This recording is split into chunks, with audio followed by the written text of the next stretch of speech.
Joe Rogan Podcast. Check it out. The Joe Rogan Experience. Train by day, Joe Rogan Podcast by night, all day. You were just telling me that Washington State recriminalized, or was it Oregon, recriminalized drugs? Yeah, that's right. This just came out the last week, but Oregon State had pursued the defund the police policy, the decriminalize drugs policy, and there's now this dramatic reversal. Because guess what? When you let people shoot up heroin on the side of the road, snort meth in tents downtown Portland, it actually is not good for society. And there's such this dramatic pushback, and I was actually shocked to see it, that Oregon lawmakers, all Democrats of course, said, you know what? We've gone too far. Let's bring it back to the center. And I think that's something that's very good. It's definitely very good. It is a little shocking that they figured it out. It just doesn't seem like when you go and drive through Oakland, for example, it doesn't seem like anybody's trying to put a cork on that. They're just like letting it be insanely chaotic. Like the areas where they have the shanty town set up and people have tents everywhere and these makeshift structures. How? Like, at what point in time do you stop letting these open air drug dens exist where people are just cooking meth in front of everybody? That just seems so insane. So it's nice to see that Oregon's like, hey, let's hit the brakes. Yeah. Is it all drugs now? Did they just put everything in the same category? Which is also quite insane. Yeah, I mean, no, it's not all drugs, It just says it right here? Yeah. It says the measure makes the possession of small amount of drugs such as heroin or methamphetamine a misdemeanor, punishable by up to 6 months in jail. It enables police to confiscate the drugs and crack down on their use on sidewalks and in parks. But what are the other... See, the thing is, it basically, what Oregon did is decriminalize almost everything. The weird thing about drugs is you throw them all into one blanket. You know, you cover them all with one blanket, drugs. Because caffeine's a drug, alcohol's a drug. There's a lot of drugs that we're accustomed to using. And I'm not necessarily in favor of those being illegal. And when you add in heroin and methamphetamine to something that we're already accustomed to, like alcohol or caffeine, it's like, why are these the same things? Like, why don't you just individually say, fentanyl is unbelievably bad for you. Marijuana, not so much. Let's figure out which ones are okay and which ones are not, instead of just saying drugs. 100%. I mean, you just have to do a really simple calculation. You say, is this drug correlated with extreme social pathology? Does it obliterate the individual? Does it cause social problems, social chaos? And then you could categorize them very simply, yes and no. Okay, you have alcohol, caffeine, marijuana. You can have a functioning society where those are used. Yeah. But you can't have a functioning society where people are foiling fentanyl. And especially if you look at the cities, it's wrecked these cities. The big problem, though, is that the political left in the United States has lost a willingness and the capacity to say no. This is something we've all seen. You know, we're raised a generation of kids where, saying no and imposing limits is something that you can't do. It's this idea of liberating ourselves from all limits. But, some limits are necessary. Some limits are important. And so I think we're starting to finally see the consequences of obliterating limits, and then now we're starting to say, in a reasonable way, we should start reimposing some guardrails. Well, that's one of the things you find out when you're a parent. That seems counterintuitive. But one of the things you find out is that children are happier when you impose limitations on them, which sounds so crazy. But they are happier and they have less anxiety, apparently. Obviously, I'm not a doctor. Because by having structure to life, it doesn't seem like everything is like, if they're in charge, like, oh my God, I'm fucking 12 and I'm in charge. I have no idea what's going on and I could stay out late all night. The world's chaos, which it kind of is in some ways. But by imposing structure on them, it gives them comfort. And I find that's the case with human beings. I find that the people that I know, even artists, even comedians and wild folks, The people that have structure in their life, like have families and children and have like workout routines or things that they enjoy doing on a regular basis that they're very dedicated to, those are the happiest people. They're the healthiest people. They're the people that seem to feel like there's a purpose to life. The purpose is your loved ones, your family, your community, the people you hang out with, the stuff you like to do, whatever it is, pickleball, whatever it is. That gives people like happiness and structure. And this idea that having no limitations and complete freedom, and you want to be just able to like fly away on a whim, like that doesn't promote happiness. Like, what are you trying to get out of this life? Don't you want it to be as enjoyable as possible? We've all had bad times. They suck. We try to avoid those. We try to have the good times, but that can be applied to a society as well. The way you raise children can be applied to a society. Like, you need structure. You need rules. You need love and compassion. You need examples of good behavior. You need all of those things.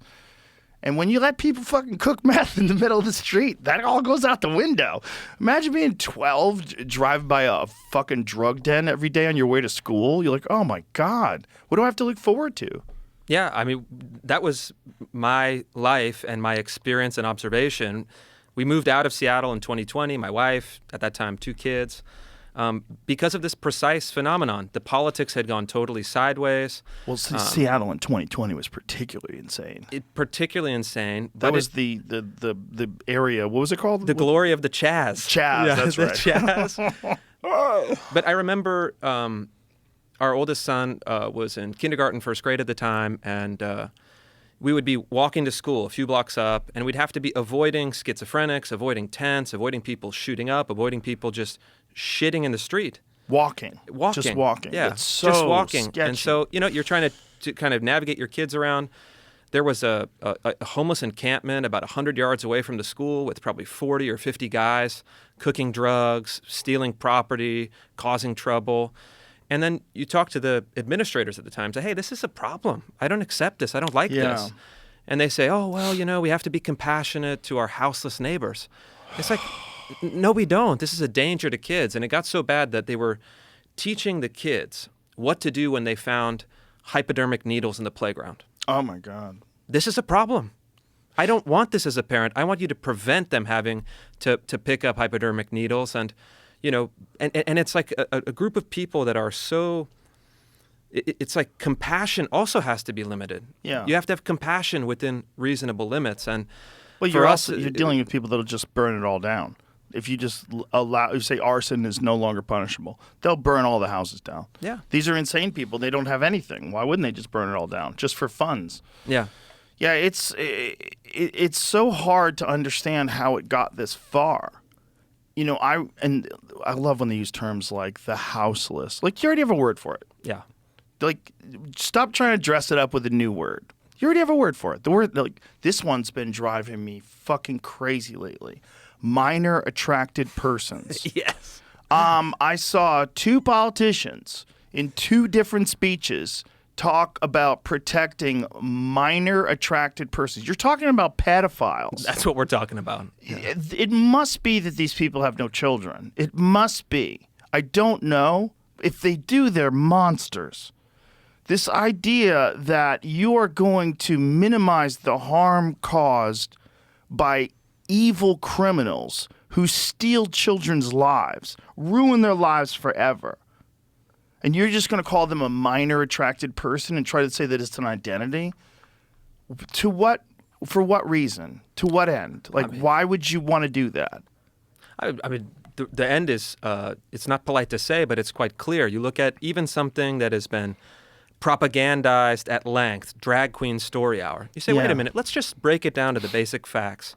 These are adult men dressing up in women's clothing, dancing and performing for other people's children. That's like, should be a red flag for people, but they've couched it in this language, like you're talking about, euphemisms, very, very soft-sounding words, tolerance, inclusion. But you're concealing from people the fact that it's like, actually, no, this is kind of uncomfortable. And like, I wouldn't want to do that. Well, not only that, Do you want to talk about sex with other people's young children? No. Not It's in like, a million years. That's You like should the thing you'd never want to be. avoid, like most in life. There's no reason to talk to them about that. There's no Exactly. reason. They're not Exactly. interested in it. They're little kids. They're And not also- interested. It's the adults that are interested. Yes. So the question is, why? Why are adults so interested in this? What is the ideological goal, the personal goal? It's and I influence. find it... They're influencing children because, like all groups, as much as people hate to hear this, everyone wants you to join their group. It is a natural human instinct. The idea that that would not apply to gender identity, that would not apply to sexual orientation is crazy. It applies to phones. It applies to, like, people have Android phones. They're like, dude, just switch over. Look, you can use the S Pen. Dude, you can switch over. Look at my AI features. Dude, you don't need iMessage. You know, it's with everything. And if you don't think that happens with sexuality or with gender, you're out of your mind. It's a natural human characteristic. Why would it be absent there when it's present in literally everything? People use Windows computers. Shit on people who use Apple computers. Yeah. You should just try Windows, man. There's so much more variety. They want you to join. Yeah. They want you to be a part of their church. They want you to move into their neighborhood. I'm guilty of it too. I got a bunch of people to move to Austin. For sure. It's like it's a thing Yeah. that people do. Yeah. It's a thing that people do, especially if they found something that's awesome. But this idea that a guy with fucking heavy makeup on, dressed like a tart, like if that was a woman, I'd be like, what's wrong with that lady? Yeah. She's not dressing like a teacher. Yeah. This is crazy. What is she doing? Why is she dressed like that? Is that a costume? Is she in a play? Yeah. She's not in a play. Okay, cut. Yeah, let's pump the brakes on this one. That fucking lady's Yeah. got to be insane. Does she Yeah. have any kids? Well, actually, she doesn't even have a vagina. You know, she's got a penis. Like, Yeah. what? Hold the fuck on. Hold Now the we're fuck getting to a whole nother level of yeah. this. Yeah. What are we doing here? Yeah. What's going on? Like, But that opinion is completely normal, completely mainstream, held by virtually everyone. Yes. But people are silent about it. Right. Because they've been stigmatized into believing if you offer any criticism of the ideology, of gender theory, or the practice, you are somehow a bigot, you're somehow homophobic. You're definitely somehow, far right. You're a far right extremist. and you're it's lumped like, in with KKK. You're Yeah. lumped in with, like, But it's like, Stormfront people. This You're is lumped in. a 90% opinion. Yeah. And so, you know, what I think is so important is to stop playing the game and Yeah. to say, you know what, I'm going to tell the truth and I'm going to take the slings and arrows because I know that the public opinion is on my side and people fear speaking out, but they need representation. And that to me is the name of the game. Well, you are really good at explaining everything that's happening and are really good at, like, laying it out in a very easy to understand pattern, like where it first was introduced into the education system, the blind spots that people have towards how Marxism works, even especially like during the time of the 1960s and the 70s when a lot of this stuff was gaining momentum in the United States because of the anti-war movement. They were completely ignoring what happened in the gulags. They're completely ignoring what happened in Cuba. They had this very rosy perception of communism, which always leads to military dictatorship. Always. There's no evidence of it ever not leading to that. It's like the idea of, like, you know, I know everybody dies of rabies, but I don't think I'm going to die of rabies. Yeah, exactly. I'm just going to get bit by... Fucking rabies kills everybody. Yeah. It's like one lady who didn't die of rabies because of a very novel treatment where they have to put her into a medically induced coma. Because rabies is such an old disease and it's such an aggressive disease that your immune system can fight it off, but it can't keep up with it. And eventually the rabies wins, and it always wins. So by putting her in a medically induced coma, I don't know what about the biological process of it, but it somehow or another shorted out her body to the point where it had the resources to effectively battle the rabies because she was just completely immobile and in a medically induced coma. So she actually was one of the very few people ever in history to survive rabies. Oh, well, the So, but this analogy is apply perfect. this The to analogy is perfect. Marxism. I mean, Like, we can do Marxism, it. Marxism will put your whole society at best in a medically induced coma. And at worst, you get starvation, Right. gulags, mass suppression, and so. Well, it kills the society is what the point is. The point is the best case scenario is that you somehow, through a medically induced coma, fucking survive it. Yeah. There's no improvement. No. You're probably wrecked for the rest of your life. I mean, it's probably such a horrific disease that everything's compromised after that. When I was in my 20s, I traveled through a lot of the former Soviet Union socialist republics, so Kazakhstan, Kyrgyzstan, Central Asia, and Mongolia and other countries that had been ruled by the Soviets. And what happened, and I think there is, of course, with caveats in a much lighter way here, is you have an ideology that seeks conquest, it generates failure, and then it seeks more conquest. And so when you travel through those countries, it is the most depressing, gray, dismal, haunted kind of places you can be. It's these Soviet block housing. It has enormous rates of alcoholism. You see people strewn on the road, freezing to death in the winters. There's no economic productivity. There's no culture. The Soviets had evaporated their religions and all of their old customs. And so you have human beings that have been totally extracted from any of their cultural traditions. They've been totally annihilated as far as their economic possibilities, but you still have 3, 4, 5 million people, and it's what happens when your society is devoured by ideology. And so the ideology that we're seeing in American institutions is, of course, different. We're blessed with this country to have a much more robust system and history, but it's functionally the same. And to your point, in the late 80s or late 60s and early 70s, you had true Marxist-Leninist radicals, the Black Panther Party, the Communist Party USA, the Weather Underground. And if you look at their literature, their propaganda materials from that time, and you compare it to what's happening in, let's say, Buffalo public schools, their BLM curriculum. I actually did this. I looked at the Black Panther Party pamphlets that they were selling to foment revolution and the Buffalo public schools curriculum. It's like pretty close. The ideas are the same. Of course, they're softened. They use the nice language about DEI or what have you. But,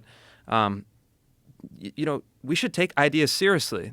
And bad ideas have bad consequences for societies. And it's a small amount of people that are having an enormous influence on indoctrinating kids. And that's why you're seeing kids today that grow up with this version of the society and reality that we live in that so doesn't jive with people that are older than them, who didn't grow up in that system, who are like, what are you talking about? Like, it's not that bad. Like, the things you're saying are insane. You're freaking out over almost nothing and not paying attention to the important things. There's important things going on in this world, but it's not microaggressions. Yeah. It's not that Google shouldn't show images of white men when you pump in the AI and ask who the founding fathers are. They wouldn't even. Did you see what they did with Nazis? Did they make multiracial Nazis? Multiracial Nazis. They had an Asian woman Nazi. That's inclusive. Yeah, I guess. It's fucking bananas. It's bananas. It's literally like a movie. It's a Mike Judge movie. It's Idiocracy. Yeah. It's a very strange thing where logic has just been blown by the wayside because the very people that are in charge of disseminating education and challenging young minds have completely abandoned that task and are now wholesale focused on promoting this ideology that must be adhered to. And none of these people exist that are teaching these things. None of these people exist in the world that we're currently existing in, which is the outside of university world. These people exist in this bizarre world where they get indoctrinated and educated, and then they indoctrinate more and educate more, and they stay in this system. And they're not out there in the world. They're just not. But that they raises don't the speak question. For us. But they don't speak for us. They don't agree with us, and yet they're ruling the institutions that are educating our children, that are forming the values, that are creating the very vocabulary that we use.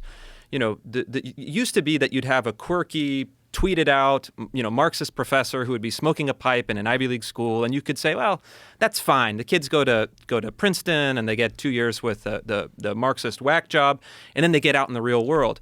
The problem is that ideology that was confined to a relatively small part of society where it was tolerated because it added some diversity of experience or ideas has now extended to institutions that really do matter. And so the question is, if you're sending your kids to school, the majority of the parents don't like what's being taught, and it's being taught anyway, what kind of system do we live in? Is that democratic governance? Is that the representation of the people?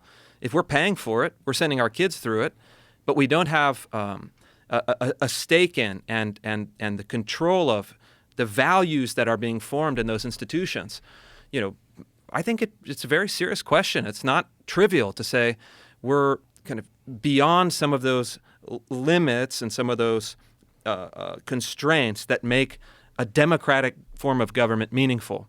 When the bureaucracy rules and it's pushing ideology against the will of the majority of the people, we're in a kind of scary position in our country. And it seems like it's willing participation by the masses as well, because they feel like they're a part of change. They feel like they're a part of imposing these ideas on the rest of the world, and the rest of the world is going to have to catch up, and they will be the ones that were correct because they were on the right side all along. And it's very strange to watch it play out because it kind of seems unstoppable at this point. It's very disheartening. Like, you see it with DAs. Like, there's an issue going on right now in Austin where they have this progressive Soros-funded DA who's just letting everybody out of jail. Yeah. Like, what'd you do? Rape people? Let them out of jail. Murder someone? Let them out of jail. It's fucking bananas. Yeah. And this idea that microaggression, straight to prison. And they're talking about the drop in crime, but it's because crime's not reported in a lot of places now because the crime went up so high and they defunded the police. It's like in Austin, they're 500 cops down and the morale is down because of the defunded police and because, cops, like I believe there was 21 cops that were brought up on aggression charges during the Black Lives Matter protest. Yeah. 17 of those cases, I think, have been dropped. I don't know. I'm sure if that. Find what here. I'll send you an article. You can tell me if it's in Barry Weiss's Substack today, or her newspaper. Sure. But this is a real problem where you see the results playing out. You see that they're negative, and I mean, kudos to Oregon for correcting course. But you see it playing out with crime and with prisons. And here's my number one beef with this. All this effort to do that, all this effort to let people out of jail, no cash bail, what about reform? What about putting all that effort into reforming people? How come that doesn't exist? What about funding reform inside the prisons? What about going to all these impoverished, drug-ridden, gang-ridden communities and doing some good? How come there's no effort there? If you're a real progressive, you want fucking progress. You don't want people who are already fucked up by the system and violent criminals, habitual criminals, and just let them loose to victimize everybody else, raise everyone's anxiety, create more crime and violence, and have no solution to it whatsoever. That's not the solution. It's very unfortunate those people are in that situation where they are habitual criminals. And I'm sure a variety of factors beyond their control contributed to that, without doubt, right? Sure.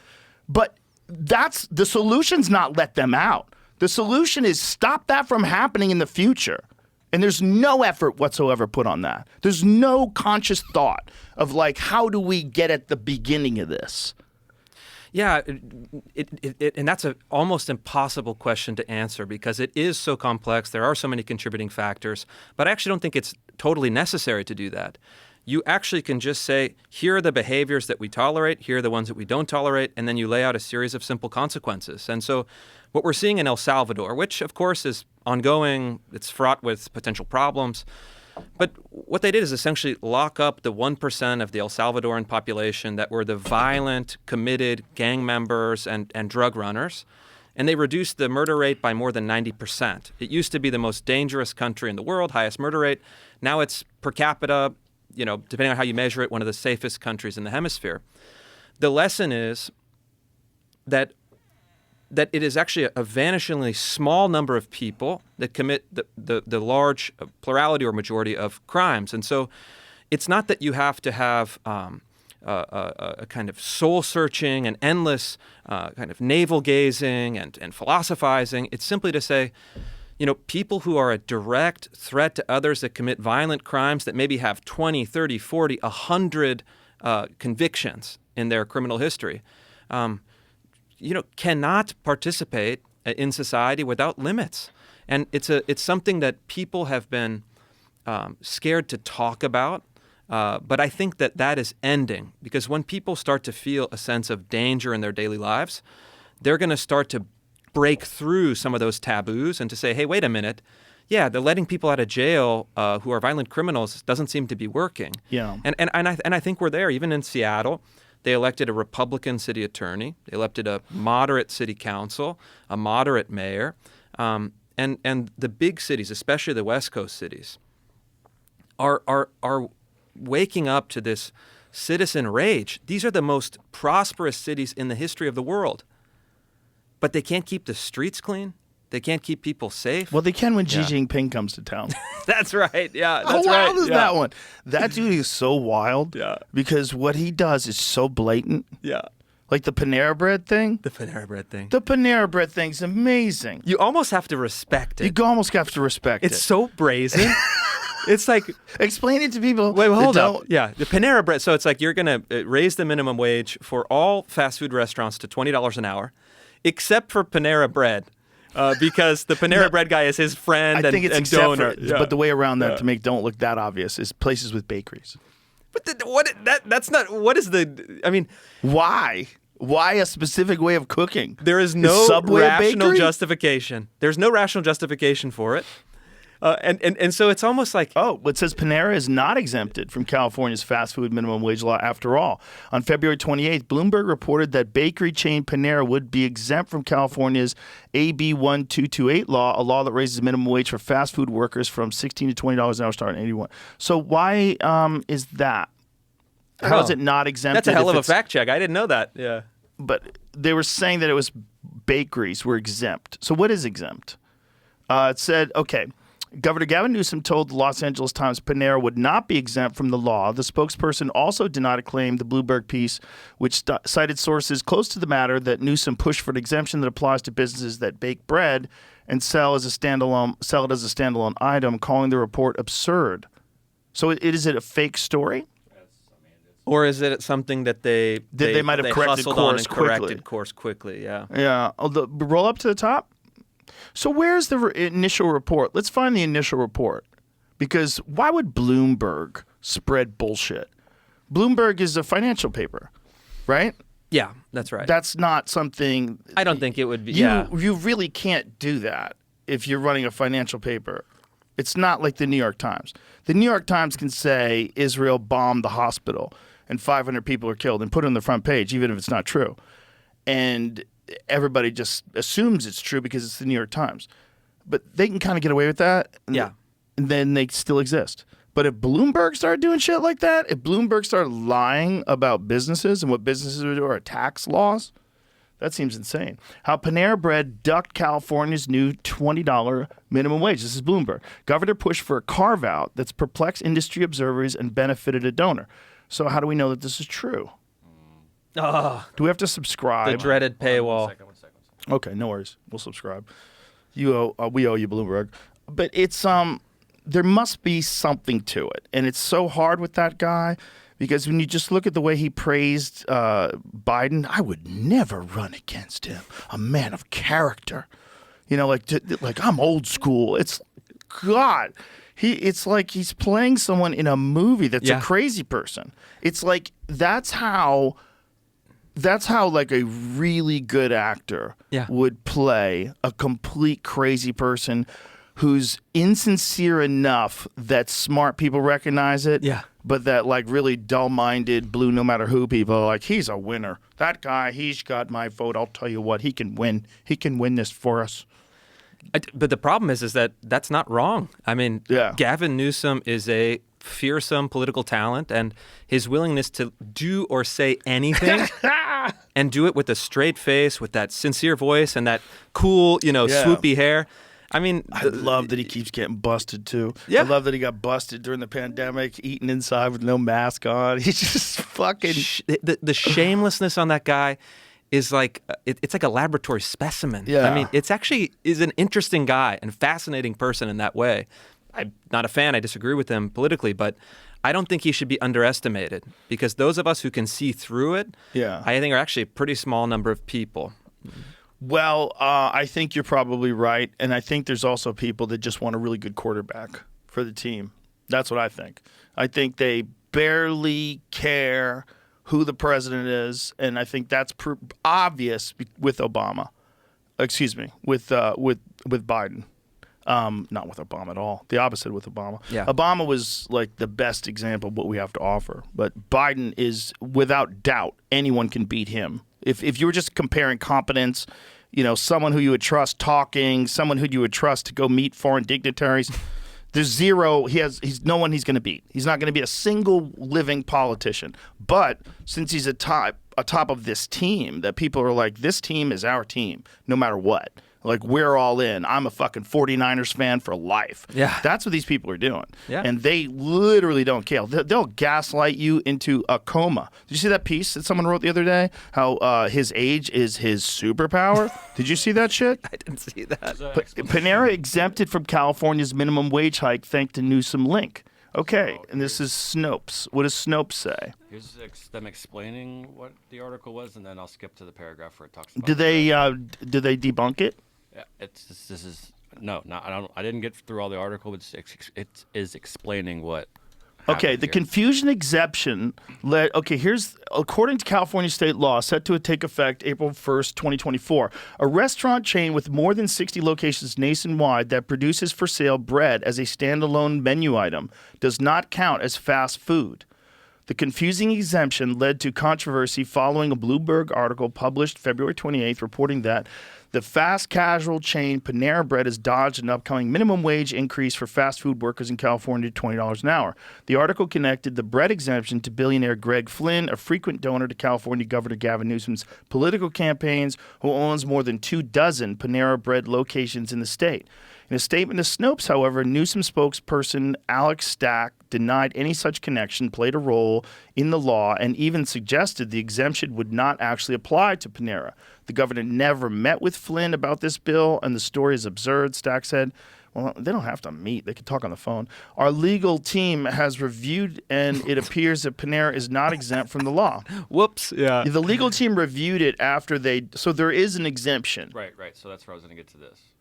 Okay, so how would they not be exempt? The provision exempting restaurants that make and sell bread as a standalone item from the rule was included in both the 2022 and 2023 bills. The exemption, as we mentioned above, is real and was achieved by not designating such restaurants as fast food. However, Newsom's office said a legal analysis determined Panera, like other chain bakeries, does not fall under the exemption because it mixes its dough off-site instead of fully producing bread on the premises of its retail locations. Oh, my God. Interesting, but that makes sense. Yeah, that makes sense because they're just it's like Subway, right? Subway doesn't make the dough either. Yeah, that's right. So why would you be able to pay people less if you have an artisan bakery that requires more skill? Is the baker's lobby that powerful, or the opposite? Yeah. Yeah. I mean, well, the bakers are the ones who would be lobbying for more money. That's what I mean. Yeah. The actual bakers. Yeah. So but even look at Snopes. Snopes has done a fact check on my work that actually got debunked. PolitiFact has done it. Washington Post.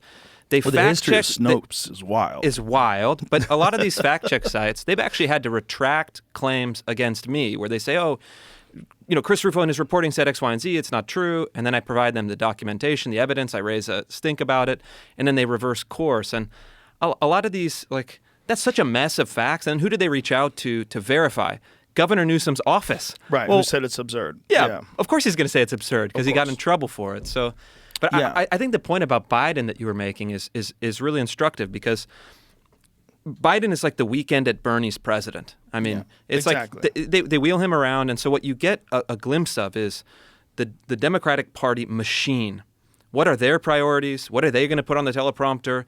What is the staff level going to decide is important? And then they kind of wheel Biden out there to kind of stammer for a couple minutes, say the talking points, and get out. And so we're seeing what's important to the party as a movement. The opposite is Trump. Trump is, a unique individual figure. The party is following him. Look, these are the two models that we have, and increasingly the voters are saying we want to have a rematch. What do you think? Well, it is interesting that he's so frail that he's transparent, right? And he's so transparent to the point where the White House press secretary accidentally tweeted as him from her account. You saw that, Yeah. right? Which is wonderful. I love when that happens because it's like, thank you. I was wondering, and now I know. I was really confused. I kind of had a feeling it was you. And is there ever been a worse White House press secretary? How did she get that job? She's so bad at convincing people. There's a bunch of like hardcore, ideologically driven, left-wing pundits that are on YouTube that could do a way better job. And they would be fucking psycho about it. Yeah. They would be psycho about it, and the left would be like, yeah. Like, she's not the one. Yeah. Like, she's fucking terrible at it. She gets called out for stuff all the time. She gets set up for stuff all the time. Like, Peter Ducey's always setting her up. He talks to her. Ducey's amazing. He's so good. He'll provide a little bit of this, but then what about that? Yeah. And, she's just awful at it. And she's only really challenged by one person. Right. In the briefing room, and still manages to bungle it on the daily.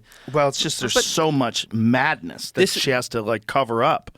It's and look, this is, again, a kind of brass tacks way of talking about it, but it's what happens when you put identity over competence. Yeah. Everyone knows, like, explicitly, and then when you hire someone, it's a big celebration of all the different intersectional identities the candidate has.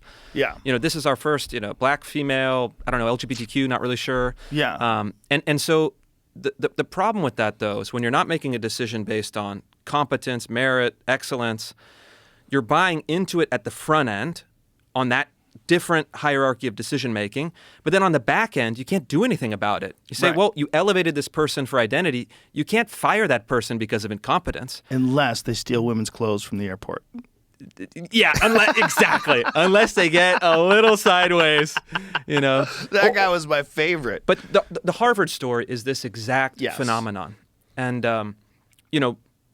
after the 10/7 attack, Harvard kind of reveals the ideology in the institution, and then another reporter and I obtained the plagiarism documents. We were the ones who broke the plagiarism Just story. for people that aren't aware, so this can be standalone, what Christopher's referring to is that Harvard, the president of Harvard and the president of MIT and Penn, they all had this meeting where they were grilled by which was the Stefanik.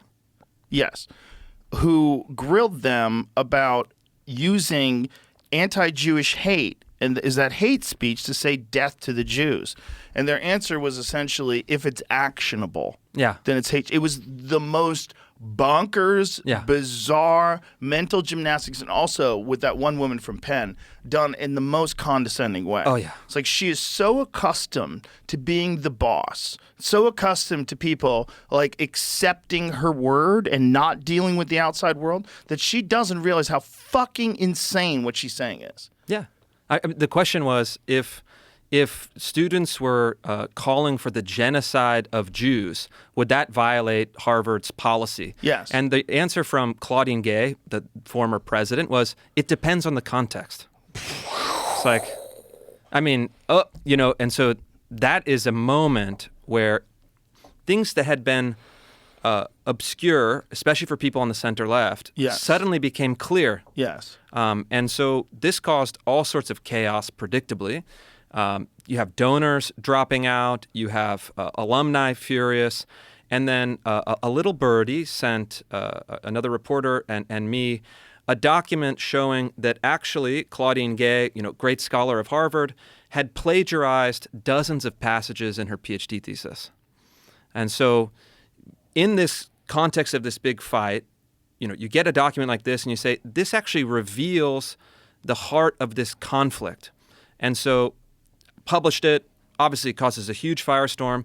But the question is the same. It's to say to Harvard, okay, DEI is the de facto highest principle of the university now. That's clear. But your motto for the last, 300-400 years has been veritas, truth. And we put them in a dilemma where they had to choose one. You either choose DEI or you choose truth. Which one are you going to sacrifice? And I think as a country, the reason that story drove so much attention is because that's where we are politically, that's where we are on policy, that's where companies find themselves. Where are we going? What are our values? And we have this competing set of values. And for me, as someone who, look, I'm unabashed. I'm a political person. I try to drive political change. I think framing the question clearly so that people really understand what's at stake is just the beginning part of the process of getting sanity back. Yeah, and I think people are waking up. Jamie, why don't you shut your mic off because Carl is snoring up a storm over there. Carl. While you were talking, I was here. Yeah. Jeez, Carl, it's that boring? Yeah. Carl gets bored quick. He's only 4 months old. But the curious thing to me was that most people, until they saw those videos, weren't aware of how far it had gone. And then they're like, okay, now I kind of get it. And there's been a very, very big reaction since then of people realizing how insane everything has gotten. I think that this is something that came up, like when Jordan Peterson first started doing my show, which was, I think, when was Jordan's first appearance? Was it 2015, 2016, somewhere around then? When I had seen his story and seen these videos of him being interviewed, explaining to people, no, you don't understand. If you impose this legislation that makes it a hate crime to not use someone's preferred gender pronouns, this is not going to stop there. It's going to keep going and going and going and going, and you can't let it happen. And he's right. And he's back 100% then, right. But back then, the pushback was so fascinating because people were like, why are you having this guy on your show to talk about this thing that's happening only in these obscure universities? It's never going to go anywhere. But now you look at it 8 years later, and it's fucking everywhere. It's everywhere. Dude, so one of the things that I do, I'm a trustee at a public university in Florida, New College of Florida. Governor DeSantis appointed me and a number of other reformers to take over this university, replace all of the leadership, and then turn it into a classical liberal arts university. It's in Sarasota. It's a beautiful campus. The tuition is less than $7,000. And we want to turn it into a place where conservative families can send their kids and feel like they're getting a good education. But when we did this, what we did is we came in, we replaced the leadership, we abolished the DEI department, we terminated the gender studies program, and then we said, we're not going to comply with these ridiculous pronoun rules. And so the old DEI director and then her allies at the ACLU and elsewhere actually filed a federal civil rights complaint against me. So I'm currently under investigation by federal civil rights bureaucrats for refusing to call this woman by ze/zer pronouns. Ze/zer. Not, okay, trans, okay, man, woman, okay, whatever. Ze/zer. And it's like, But look, either way, federal indictment, imagine, for even just refusing to call this person he, her. People have always been rude. Are we going to, legislate against rudeness? Are we going to say that, if someone decides to call me Mrs. Rogan, can I get them arrested and locked in a cage because they're being rude to me because they're calling me a girl? if you are a member of a protected class, yes, that's where it's going. That's where they'd like it to go. And look, I have to spin up lawyers. Thankfully, the university is handling it. But I mean, this is not trivial. And the what Peterson, Jordan Peterson, great. What he brought up illustrates this point. If they can get you to lie about something trivial, they can get you to lie about anything. Mm-hmm. It's a simple sales technique. You get people in the door, you get them to buy some small item, you get them to kind of cash up, and then you work them up the chain to a bigger purchase or a bigger commitment or a bigger ideology. It's how cults work. Yeah. And so, like, I learned this as a kid. My father's Italian from Italy, and we went to Rome to the Vatican. This sales guy, it's like everything about sales and persuasion I learned at like 10 years old watching this guy. He came up, he said, sir, it's a beautiful day. I had a new grandchild that was born. Let me give you this beautiful St. Christopher medal or St. Joseph medal to celebrate this. And as soon as you take it, you're hooked because he's going to sell you the commemorative Vatican coins for $100 or whatever. And so this is the ante. Once you put in the ante, you're playing the hand. And so this stuff is like, it's rage bait for the right. It drives headlines. It drives outrage. It drives, some kind of momentum. Ratings. But what it's not driving, unfortunately, is a substantive pushback, legal, administrative, policy, and as far as kind of deeper cultural changes. But I'm very concerned because these are just these gambits where they make. And once they stick, then you're in. It's very hard to roll back. Look at the military. You have all of these men masquerading as women that are now suddenly elevated in the military hierarchy. This is not trivial. We're the most powerful military in the world. We maintain, kind of international peace. Yeah. And it's like now the highest concern is trans? No. I don't think that this is how we should be making decisions. And I don't think that we should be submitting to the original lie. You should never submit to the original lie, because if you do, you can never successfully push back again. It's certainly odd that they're pushing that. This is where I get so confused. Because if I really want to go full tinfoil hat conspiracy, I would say, well, if I was a foreign country, I would be promoting this as much as possible in any way I could. I would be funding organizations to do things that would destroy cities. I would be funding universities to continue insane policies. I'd be teaching them the kind of things that they taught people. Where that woman, do you remember? You saw that woman who talked to Josh Hawley, and he was asking, I think it was like, can men get their periods? And she is actually laughing. I just want to point out what you're saying is transphobic and opens up trans people to violence. Like what? I think she was a Stanford law professor. She was somewhere. Yeah. Might have been Berkeley. Yeah. But it was whatever it was. It was like, what did you just say? What did you just say? And why did you say it that way? You think you're so accustomed to being in your bubble that you don't recognize how gross it is when you giggle before you say something. Yeah. I just want to point out what you're saying is transphobic and opens up trans people to violence. Like some men can have periods. But this is the dominant culture in HR departments, K through 12 schools, universities, government bureaucracies. Yeah. That is the social game that has been established. And so, when we took over New College of Florida, it was the most left-leaning university. It's basically it was the evergreen state of Florida. It was the student population was more than 50% trans, queer, and non-binary. More than 50%. More than 50%. What is the odds of that in terms of like the normal account when they do? If they get a random group of 100 human beings in the There's a bit of country. a disparity there, especially because like non-binary is fake. It's not a thing. Right. It just doesn't exist. You can be non-binary. Yeah, I mean, maybe I am. You can be. You can just say it. You just Yeah. say it. I knew a dude who used to say it. He used to date only girls. That was his strategy. Yeah, it's like a con. It's Yeah. a con. You're part of the Male feminists, You're basically. LGBT. Yeah, exactly. It's a little cuttlefish. Yeah. Yeah.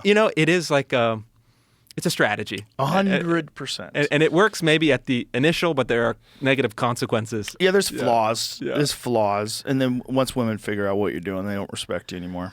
But what happens? So we go to the university, and we're the new bosses. The governor gives us a mandate to do significant changes and reforms. And I remember I took some of my guys. We kind of landed on campus the first time. Student protests, death threats. SWAT team mobilized to protect us. And I remember meeting with the old administrators. And walking in and these are people that are just wagging their finger in my face rather. They're saying, "Oh, you can't do this. You're opening up the community to violence. You're this, blah, blah. You can't host a talk on campus because all the same stuff you're talking about." And then I think, like, all of you are about to get fired. Do you not understand the situation that you're in? Your finger wagging is not going to work anymore. The governor is tough as nails. He told us before we took over, if you're not driving massive negative headlines, if you're not getting flack, you're not doing your job. I'll back you up 100%. Go in and make the change. But what I realize in that moment is that the people who have created little nests of power with this ideology have never been challenged. No one in a meeting says, actually, this is a stupid idea. Right. We should get back to business. And so for me, it was this remarkable realization that we've created this social and psychological pattern within our institutions where they're like fragile, brittle, unhinged, because the most passive-aggressive, the most ideological, the most kind of nagging person ends up winning. And if we're going to have better institutions. We have to have people, men and women, that go in and just say, no more bullshit, no more games, no more ideology. We have a serious job to do. We're going to get it done. And if you don't join the mission, you're out. Pink slip, And so that's kind of what we did. You saw the same thing at Twitter when Elon took over Twitter. These are the hard decisions that we haven't made in a long time that I think are desperately needed. I think so too, and I think that what they're doing by allowing this culture where every anxiety gets justified and amplified, you're just creating more anxious people. You're creating more fucked up kids. You're turning the whole world into this unfixable, systemically racist, chaotic scene that you have to go out and amend. And you have to amend it through DEI, and you have to amend it through equality of outcome, and you have to amend it through tax the rich, and like the whole thing behind it is just so unhinged.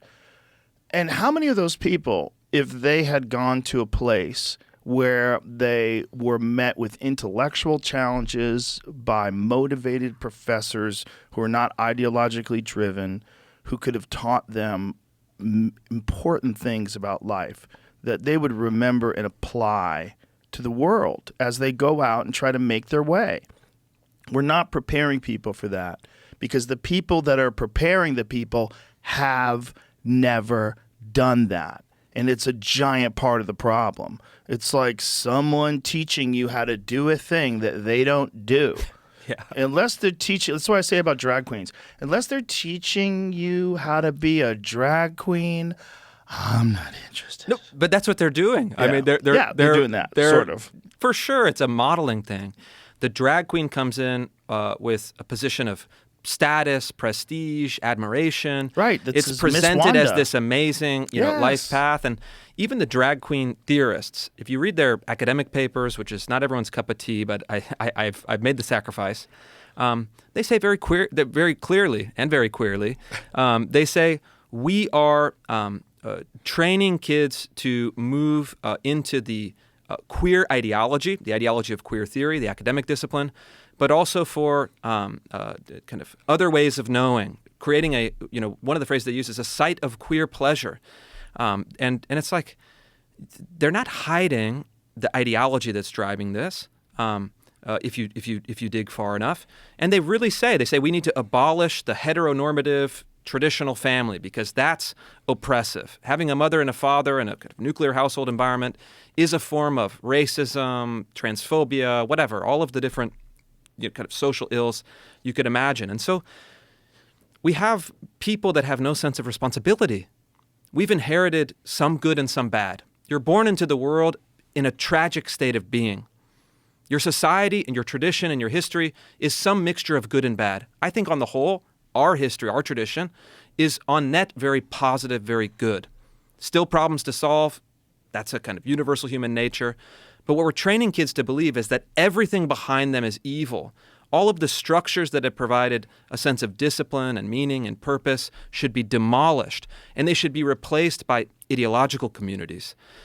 I mean, that to me is evident in the outcomes.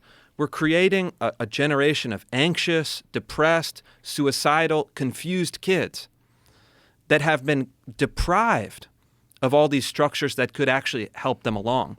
I've seen that across the board in my reporting, in my work as a documentary filmmaker, in my own personal life. And so we have to start first by, assessing your own situation. What do I do with my kids? Right. And a lot of people are asking that question right now. I don't know about you, but when I grew up, if you were a upper middle class, professional class household, your parents, bought a house in a nice neighborhood, enrolled you in public K kindergarten, and you kind of went up. It was set it and forget it. Mm-hmm. That's over. Parents are finally starting to say, hey, wait a minute. I actually have to look into this. I want to be careful and considerate about, where I'm sending my kids and what kind of life I'm raising them to live. Yes. And there's not a lot of good options. That's what gets confusing. And for a lot of my friends whose kids are about to go to high school and about to go to college, they're making these next steps towards adulthood. It's really scary to them because they're like, look, your kid can go down the wrong fucking road, man. They can go down the wrong road and not be able to self-correct, get caught up in momentum, and not realize that you're not contributing to any good. You're just fucking things up worse. And that none of this unhoused or home free or whatever you want to call it, that's not helping anybody. All this language, all this verbiage, it's not helping anybody. And you have to fucking work hard to get by in this world. And it's important. It's an important facet of being a human being. You have to learn what your capabilities are. You have to learn how to push yourself. You have to learn to do things that make you uncomfortable. You have to learn that. And the only way you fucking learn that is by going through it. And if we protect kids every step of the way from any sort of difficult thing at all, lower math scores because too many people aren't graduating. So this must be racist. Let's lower the scores. Let's just pass people. Fuck it. We don't want to be bad people. Let's just pass people instead of teaching them. It's hard to learn shit. It's hard. It takes work. That's the whole reason why it's so impressive when someone is really well read. Like, wow, that guy put in the work. Yeah. It's really impressive when someone knows a lot of stuff. It's really impressive when someone's really good at something. Well, why is it impressive? Because we know it's fucking hard to do. It's that simple. If you want to develop human beings that have potential and can reach their full potential in this life and be a fulfilled human being, you got to teach them how to work hard. That's part of the process. It's unavoidable. And if you don't have that facet, if you don't have that as a core tenet of how you view the world, you're fucking up 100%. There's no way you're going to get everything out of life without hard work. It's just, you'll be anxious. You'll be depressed. You'll feel lost. You won't feel like you accomplished anything. You all feel like it's been handed to you. You'll be a trust fund baby. You'll be fucked. It's not good for you. You have to work hard. And so you have to overcome, including emotional harm. You have to go through bullshit. You have to go through bad friendships and bad relationships and bad coworkers and bad employers. You have to go through that. It's part of the process. It's how you become a human being. And you can't protect people every goddamn step of the way. We're just going to create a bunch of grown-up babies. Who are screaming in the streets, stop oil now, blocking the highway with signs painted with oil, wearing sneakers made with oil. Every fucking thing they own was driven by a truck that was powered by oil. It's insanity. And this is what we've got. And people, look, I'm in that world of words, ideas, publication. It's a pretty easy life in some ways, right? You're doing reading, you're doing writing, you're doing media. But I have a lot of friends that are, live in my small town that do actual hard work. They're working in the oil business. They're working on commercial plumbing. They're working in actual real things that we depend on, but we take for granted. Right. And those things are actually hard. Super fucking those things hard. Are super hard. It takes a ton of dedication, a ton of skill. And it's the reason that those of us who are privileged enough, in the real sense of the word, can do what we do. We depend on this entire infrastructure of the actual physical world. And so I get endlessly frustrated with people who have these, ban oil. Ban oil? Our whole society collapses instantly. Yeah. Everything that you do vanishes in 10 seconds. And so it's like we've created people with not only no connection to the real world around them, but they have no connection to their own nature as human beings. I mean, these are people that don't know what it means to be human. They're just kind of symbols of ideology. They're like, you look at those videos and you're like, these are not people who are making even conscious decisions. These are kind of puppets as part of some agenda, as part of some mimetic ideology that is nihilistic at its heart. And that's where I think we're going. If you hate your traditions, you hate your history, you hate your economy, you hate your own skin color, you have no sense of values. And that's what we all want. We all operate on a sense of values, whether it's conscious or unconscious. And when you try to wipe away all existing values as somehow oppressive or racist or patriarchal, you're dooming people who need to grow up in a world where they know north from south. Yeah. They know up from down. Yeah. And so, with my own kids, that's what I'm trying to do is protect them to the extent that's necessary, create good influences, create some structure, and then prepare them to fight. Because life is a fight. Life is a struggle. They're going to confront very difficult things as they grow up. And, and then at some point, you hope that you've prepared them enough. Yeah. And when you're looking at the difference between the world of today and the world of just 20 years ago, the change is so quick. There's never been a moment in time where so much of society collapsed so quickly. Like, what year was it? Was it 2020 that we had the highest jump in murder ever? The same year we had the defund the police. That's scary. That's scary because that's the opposite of where we expect. If you look at like Pinker's work on violence over time, you see that societies are trending in a very positive direction. At least we were until 2020. And that this one change, that just because it was just 1 year, but that 1 year was just 3 years ago, kids. Okay? Another thing like that could do that again, especially when you're dealing with even more people who are released out into the world with these radical ideas, especially the people that are inclined to believe that violence is a necessary aspect of change.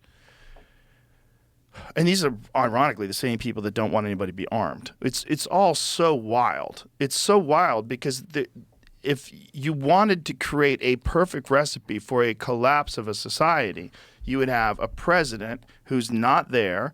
You would have a society that is run by fucking maniacs in the educational institutions, that when Antifa commits violence, somehow it's mostly peaceful.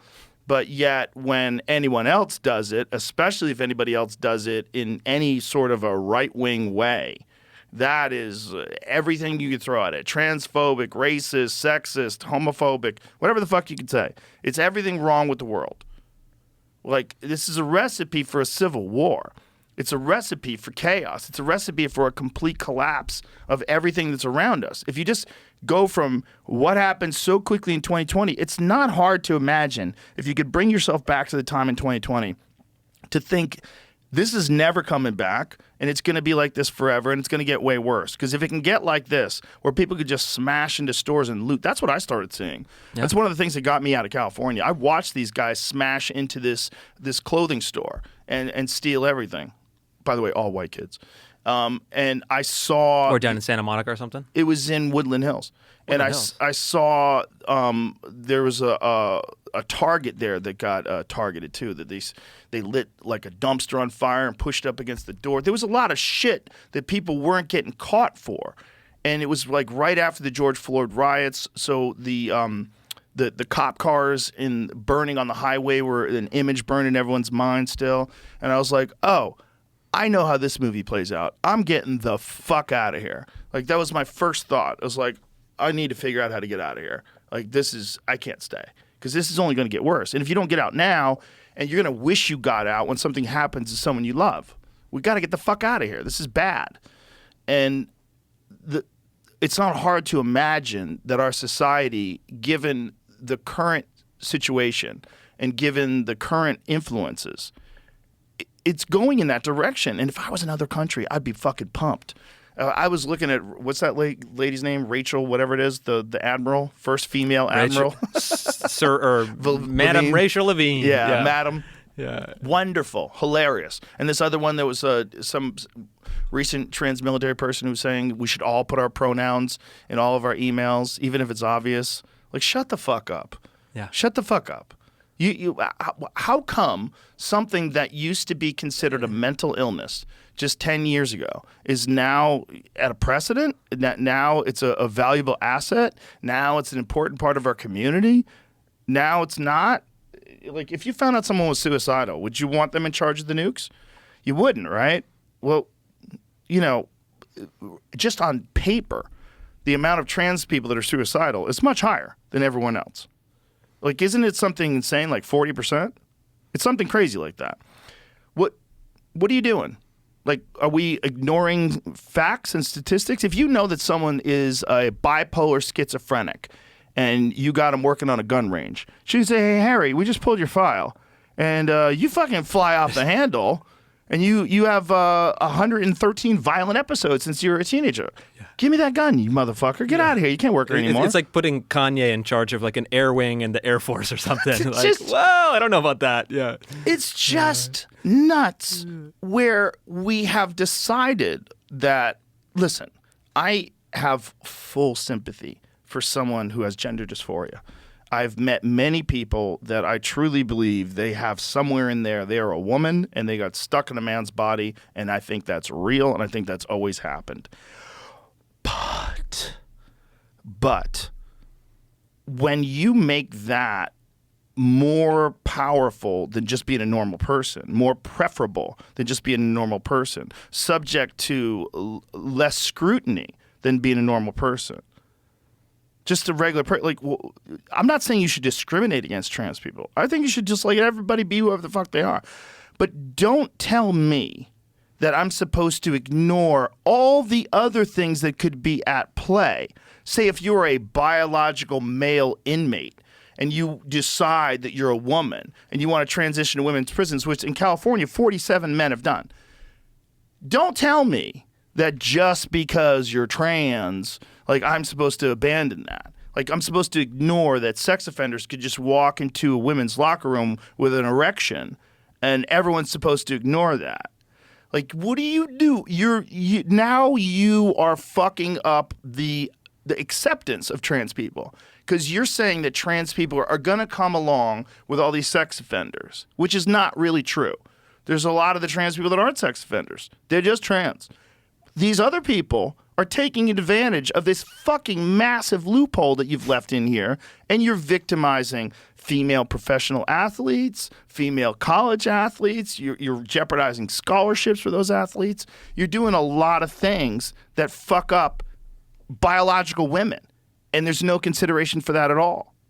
Yeah, and look at this kind of sorority house. I think it's probably the best example of this phenomenon, where you have some, 6'2" male that is now bunking with a house full of women, young women, in a sorority house somewhere. And look, obviously, this guy's a pervert. That full stop. That is a kind of patently obvious thing, right?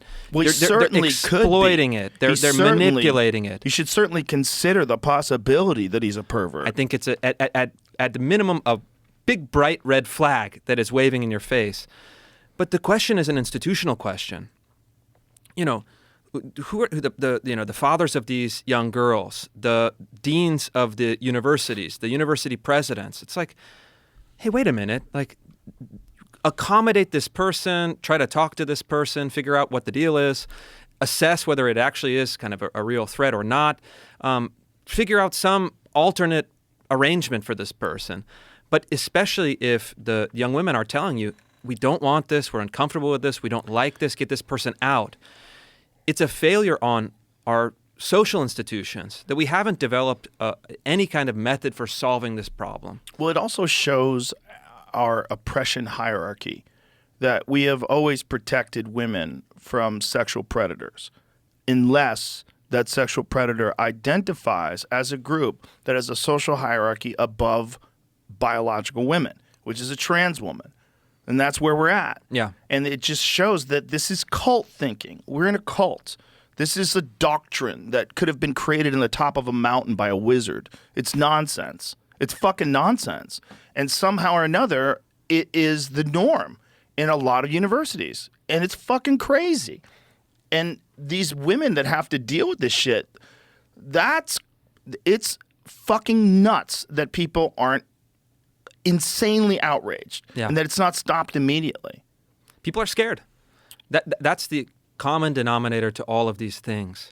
But the problem is the rebound of that are equally horrific, because the rebound of that is that people have enough. And then when people have enough and they find out there's this biological male that's being housed in this women's sorority, and this biological man, maybe he does something to one of those women, that person, there's going to be vigilante justice, and that's the last thing you want. We want to avoid that by having sensible policies now and head off these problems before they balloon into something that is unmanageable. And so, but, you know, If it's not already. Again, people are scared to speak out. You talk to folks that are, you know, I used to have this idea that, oh, you know, there's the concept of fuck you money. Once you have a certain kind of net worth, you're untouchable. You're kind of immune to social consequences. You can do whatever you want. That's not even true. I talk to a lot of folks of you know, considerable means, and not all of them, but many of them are also scared because there's status and prestige concerns, family concerns, business concerns. And so it really is up and down the line. People are scared to speak. They're scared to tell the truth. And because there are real social consequences for doing so. Real consequences across the board. It's not just social. There's economic consequences. There's consequences in terms of your own personal safety. Yeah. There's a lot of weird shit is going on that people are just tolerating. And it's so strange for me I'm 56 years old. I was born in 1967. I lived in a different world. And, you know, I grew up in a world with no internet. And so to watch this world change the way and to be a part of the internet now and to have existed in both worlds is a very fascinating contrast because I get to see, like, how old are you? 39. Okay, so you don't know shit. You don't know shit about the pre-internet days. I didn't get a cell phone until my senior year in high school. Oh, you poor baby. Yeah, but you had a computer at home though, huh? Yeah, we had a computer. And it was sure. attached to the internet. It was attached to like AOL. Yeah. Well, that's something. Yeah. The kids today, like the 20-year-olds, they don't know jack shit about no internet. It's crazy. They have full 5G everywhere they exist, and they're always on. They're always on. They're always on. They also know where everybody's location is because they use Snap Map. They're all Snap Mapping each other, so they know. Like, oh my God, she told me she was going to go to Becky's house. She's over at Debbie's house. It's like surveillance of your friends. Nuts, Could you imagine? It's also, it gets you very accustomed to the idea that you have no privacy, which is a reality that we will soon face. And the problem is also that the same people that are involved in pushing these psychotic policies, they're not just the educators.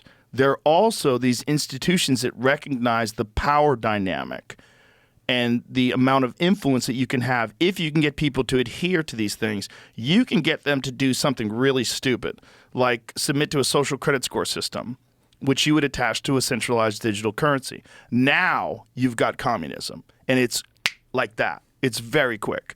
And just like people censored on Twitter and self-censored before Elon Musk and self-censor on YouTube because they don't want to get demonetized, people will start doing that in regular society. They will do that because you don't want your social credit score system to drop. And it could be something as simple as not using Caesar. Not using Caesar, and all of a sudden you get hit with a federal charge of not using Caesar. And now you are being tried for discrimination. And if those fucking psychos are in charge, you might get convicted. And now all of a sudden you've got a real Soviet Union-style gulag situation in 2029, United States of America, with Admiral Levine as our first female president. Yeah, that could be our first female president. But we're not far from there right now. No. I mean, the absurdity of the ACLU filing a complaint and now the Department of Education Civil Rights Division following up for refusing to use Caesar pronouns. I mean, it's like, it is what it is. This is something we're already here. And so the first step is to intimidate, right? It's an intimidation mechanism. You got to defend yourself. You got to get a lawyer. You have to spend time on it. Right. Maybe you'll get deposed or subpoenaed for your records and texts and documents. Right. And so a formal social credit system that's tied to like your digital identity would just take this to the nth power. And, you know, I spent a year living in Western China when I was a documentary filmmaker. And this is like where the Uyghurs are. The Uyghurs are the Muslim minority population of China's West, and they're ruled by the Han Chinese, who comprise the majority of the country. And so I observing kind of what they're doing, what they were doing over time, and it gets to be a centralized control over your identity. You know, they wouldn't allow Uyghur men to wear mustaches, like trivial things that are the beginning. But then it's like very serious kind of regulation of thought and opinion. And so it's propaganda that is backed up by force. That's really all that we're talking about. And we have in a much milder form, like a kind of like a light beer form, propaganda that is backed up by the force of the state. And we have to push at every opportunity. And look, I'm a conservative. I work with conservative politicians and intellectuals because we're cobbling together the only viable counter movement. You can't solve this by culture alone. You have to get in the arena of politics, you have to change the law, and you have to replace institutions that are broken with new institutions. It's an uphill fight. There's not a huge reservoir of talent and resources at our disposal, but what I've been trying to do, whether it's with Harvard or critical race theory or DEI, all of these stories that I've broken and campaigns that I've run, is at least turn people on to the idea that something is deeply wrong, put a name and a face to it, and then offer some pathway for them to resolve these problems. And, if we don't, we lose the great promise. We were promised liberty and equality. Those are the two fundamentals. You don't see, people don't even have an understanding of what that means anymore. And so we have to recover intellectually what has been erased from our discourse, and then we have to fight in the arena of actual political power. We have to take action. We have to change laws. We have to reform bureaucracies. We have to lead institutions. And so every day that I wake up, it's like, that's what I'm doing. What wins are we putting up on the board? Because unless we're having substantial wins in all these little areas, that social credit system that you're talking about, it's just a matter of time. Ugh. When you look at the current political landscape, particularly these trials, how disturbed are you by what seems to be this acceptance that people have for prosecuting political opponents? Because to me, it's, regardless of what you think about Donald Trump as a human being and the polarizing figure that he is, setting the precedent of trying your political opponents to somehow or another either put them in jail or make them seem like complete total criminals in a way that would, for the casual, for the person who's not reading deep into the headlines, for the casual Democrat that sees this Trump real estate thing that just happened where he got fined $365 million. The casuals, I've seen people argue, that, fraud is fraud and this, that, and he's a fucking fraud. And then I saw Kevin O'Leary explain it from Shark Tank. He was saying this is what every real estate developer does. They say, my building's worth $400 million. And then someone comes along from the bank and they say, no, it's worth $300 million. We'll give you a loan on $300 million or whatever it is, whatever the number. It's negotiation. But also, real estate pricing in general is a strange thing to say that's fraud because people overvalue their property all the time. I mean, it's a standard thing that people do. When someone has a house and it's worth $700,000, they decide to list it as $900,000, and the real estate person says, "Well, it's really pushing it." The guy's like, "That's what I want. I think it's worth $900,000." Like, people have always done weird shit like that. For sure. And then when you have this leftist judge that says that Mar-a-Lago is worth $18 million, like, then you just showed all your silly hands. You showed your hand, because that's a crazy thing to say in a place that has the most expensive real estate on earth. Yeah, and and the Mar-a-Lago property is not worth $18 million. I mean, that's absurd. Isn't it like 18 acres? Yeah, it's huge. It covers both sides of the little key or whatever you call it, the little island. But the bigger question is the question that was first raised by the presidency of Richard Nixon, that is now coming to fruition with the presidency and the kind of ex-presidency of Donald Trump. We have a democratic system that favors Trump in the sense that he won in 2016. He's winning the primary right now for Republicans in 2024. But you have a bureaucracy that is dead set against him. And the rhetoric amounts to a very odd claim. They essentially say, we want to keep him off the ballot. We want to put him in prison. We want to bankrupt him so he can't become the president, even if the people support him. We want to deprive the people of making the decision.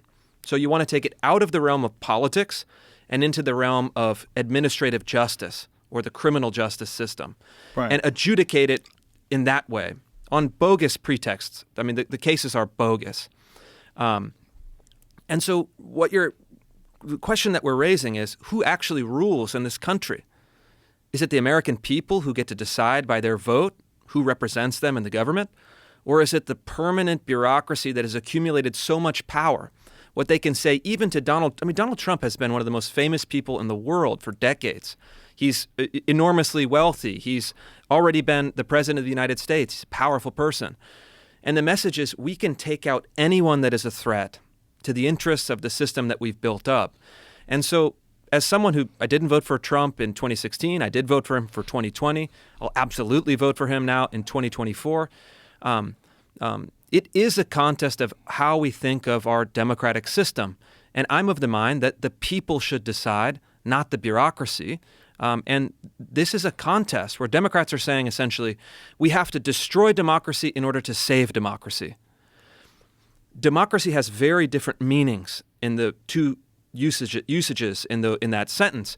We have to destroy democracy as we've traditionally known it, electing a president through a vote of the people, in order to save democracy, which is ruled by expert opinion, ruled by the bureaucracy, and essentially left-wing hegemony, left-wing domination over institutions. And as someone who tries to maximize whatever I can do to push forward on these issues politically, it's not lost on me that if they can wipe out someone like Donald Trump, we're all table stakes relatively. Yeah. And they're going to have no hesitation, because once they cross the Rubicon, metaphorically speaking, that's when dissent becomes a crime. And we've already seen that. I reported on the kind of gender ideology in schools, and work with some of the parent groups that were trying to mobilize, and they all got put on an FBI list.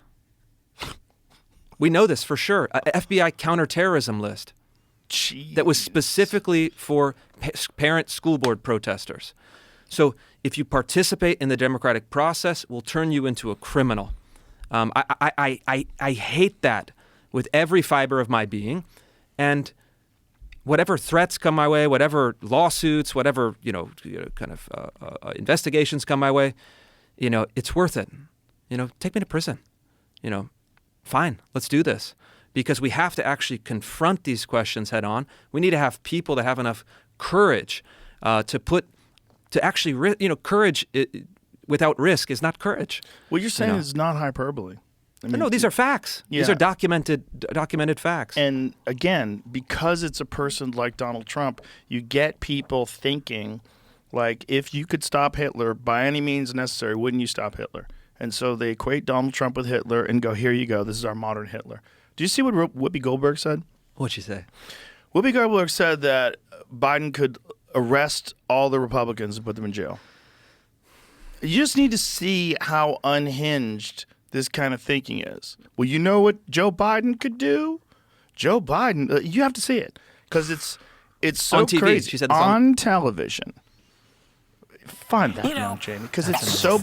Let's look at a scenario where the Supreme Court says, yes, he has all those rights. He is immune from everything. Yeah. You know what Joe Biden could do since he is presently president? What? Whoa. He could throw every Republican in jail. Yeah. I mean, Claps. he could. I mean, no. This is not a good thing. Because he'd have totally, he could go. What this means is he could do anything. That's not what it means at all. Yeah, no. But the fact that she says that so confidently, like if you're willing to let Donald Trump use presidential immunity, that means Joe Biden could just go crazy and arrest all the Republicans, because that's what that means. No, that's not what that means, even a little bit. Yeah. Like no, you just not at added all. a whole bunch of stuff to what that means. I mean, in fairness, though, I mean, The View has to be, if you average out The View hosts, among the dumbest people on television. And so it's like they say the thing that people are thinking, but they say it very directly, so they expose whatever truth. But I don't think some of them are dumb. you don't think so? No, I don't think Sunny Hostin's You think it's dumb. deliberate? I think she's ideologically driven, and they have blinders on for sure. I don't think Sunny's dumb. But Whoopi is certainly not the brightest person. And what she just said just doesn't make any sense. It's just like so silly to say. It's not a well thought out. It's like if you had an idea for a premise and it was totally baked and half baked, and you went on stage with it and just fucking, it's nothing. Just there. go for it. Yeah, there's nothing there. Sometimes comics do that. Yeah, and for then fun. the other question is then, is that representative of a big constituency? I think probably yes. Well, a lot of people. MSNBC viewers are probably also thinking, I don't we even gotta... think the MSNBC viewers. I think that's they're a too little bit far. more sophisticated than that. Yeah. This is like low information, blue no matter who, like older housewives who are mad at the world. That's the appeal that Whoopi Goldberg has. Does Whoopi have children? No idea. It's interesting too, like really politically motivated older women who don't have children. Yeah. They're very specific. Like you can kind of guess the way they think. I would like to see like what the stats are on older post-menopausal women with no children and how they lean politically. Yeah, college educated. Yeah. Oh, it is like. Yeah, no, it's I bet it's extreme, like yeah. my fans being male. Yeah, it's like, yeah, exactly. It's like ocean blue. I mean, like the depths of that. Bananas. Yeah. And because the women that I know that are Republican, they're almost all moms. It's kind of wild. Well, there's a lot of young, like hot Republican women that are social influencers now too, which is hilarious. Yeah. It's fun. It's fun to see like these trends. You see them in things where people realize like, oh, this is a path to success. I'm going to be a black Trump supporter. Totally. They just run with it. Yeah. You see a little bit of that. But I feel like with a lot of moms that I know that were like hippies. They were like, and then they had kids, and they're like, fuck this, like immediately. Like a buddy of mine's mom, who was like super fucking left wing, like, full on leftist. She had kids, and then the riots and COVID and all the chaos. She's like, fuck this. Like it red pilled so many of those folks. They're just not talking about it. They don't talk about it outwardly because they're real uncomfortable with being ostracized and being yelled at, and especially with like groups of their old friends that are single, that still live in Los Angeles. Especially if you're certain ideological hubs, like fucking Silver Lake. There's like these spots where you can't escape. Dude, I lived in Topanga Canyon for a year. Oh boy, that's a good one. Like, yeah, that's a hub. I went to look at a house in Topanga Canyon, and the house had a tennis court. It was this beautiful house with a tennis court. I'm like, wow, that's really cool. So we're going through the house, and we're checking out, the kitchen and all this stuff. And then the neighbor just drops in, and she goes, if you buy this house, you're going to let us use the tennis court, right? I go, what? She goes, the community uses the tennis court. I go, the community uses the tennis court that's in my fucking backyard? If I buy this house, I have to agree that, like, maybe I can't play tennis because you're playing tennis? What the fuck are you talking about? You gotta I don't even sign up know on you. the list, man. Yeah. But she got in my face with like beads on and shit, like the whole deal, like that. But she didn't say it like, are you going? Like, this is the community has traditionally allowed, like, we're like a really close knit group. You're going to love living here. Yeah. Really nice people. But one thing I want to tell you is, like, we all like to get together and play tennis back there. Do you think that would be okay if you bought this house?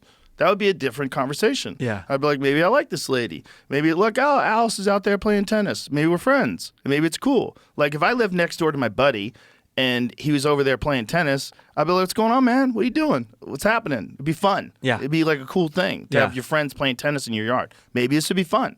But you're going to let us use the community's going to use your tennis court, right? With Like, the eyes wide open. what am I get to use yours? Can I use your kitchen? Yeah. The fuck are you talking about, lady? I'm gonna go fishing in your backyard. Yeah. What are you saying? What are you saying? It's a wild place though, because it's like a time capsule. There's some of the old timey hippies that I get along with. Yeah. It's like I love those people. I grew up around those people. Unless they want to use your tennis court. Yeah, but then it's like, oh yeah, can't use my tennis court. I lived next to a guy. This guy, white dude from Georgia, went by like an Indian, like spiritual name. Oh, nice. And he was, and this dude was, he set up a business called Live Water. So he was like rappelling down like mountainsides, gathering like water, and then selling it to all the rich like housewives down in the Palisades. It was like living water. That was his. I'm waiting for the scam. That was the deal. Was there a scam? And the scam is like it's completely dangerous, right? But he's like a well-meaning guy, and then he would walk around like he was a duplex we shared, and he would walk around just like no pants on, just totally naked. Just really? Like, just like, what's up, man? Just talking to you like it's just a normal naked conversation. Naked, yeah, normal conversation. And it's like, oh, good to see you, Mukande. Were you like, single at the time? I was single at the time. So and it was it's like and he has a girlfriend there. They were making like nut butters and selling this raw water. You know, I bet that's were. what they were doing. And they'd be like, yeah, you want to come to a tea ceremony tonight? It's like, yeah, I'll check that out, man. We'll go to a tea ceremony. And there was like a peaceful, hippied out California culture that was fine. Yeah. But the second you're like, yeah, now we want drag queens in schools. You're a Right. bad person because Right. your ancestors came from Europe. And by the way, we want to destroy the whole society. That's when I'm like, I'm going to tap out. And now Right. we're going to fight about it. Well, you know how you know that this is an ideologically driven thing, that you have this very clear group of opinions that you must adopt, is the rejection of the gays against groomers movement. Right. Because they attack those people mercilessly. It's like, no, like, we are just homosexual men, and we don't think that indoctrinating children the way you're doing is right. It's not right. Like, what you're doing is fucked up. You're not supposed to be teaching kids about blowjobs when they're exactly. 6. Yeah. They don't need to know about sucking dick when they're 6. That's nuts. And anybody that wants to put that in schools and put these blatantly pornographic... And then here's the thing. This one drove me bananas when they said the don't say gay, that it's don't say gay law. And everybody kept repeating it. All these liberals that I know kept repeating it. It says the don't say gay law. Nowhere in that law does it say don't say gay. Right. That's not what it's about. It's about and it's a very specific age group. It's about introducing sexually explicit books to kids that are a certain age. And they're calling it the don't say gay law. And I'm going to say it. I'm going to say gay, gay, gay. Yeah, wow. Yay! Yeah. You deserve a prize. Yay! Yeah. Again, older women, no kids, Yeah. liberal, right? Yeah. But that's not what the law said. But for low information viewers of The View or listeners of MSNBC and the people that kept repeating that, the don't say gay law over and over, they're like, wow, you hear what they're doing in Florida? You can't say gay in school. Imagine being a gay kid and you're in that class and you can't even say you're gay. That's fucking nuts. Yeah. Like, hey, pal, we're talking about 7-year-olds. Yeah, it's like, yeah, there's yeah. And, I did a bunch of reporting, and the stuff that they're doing is like insane. It's not just, oh, teaching kids about sex. Okay, fine. Obviously, they have to know certain like biological realities that, sooner or later we all figure out.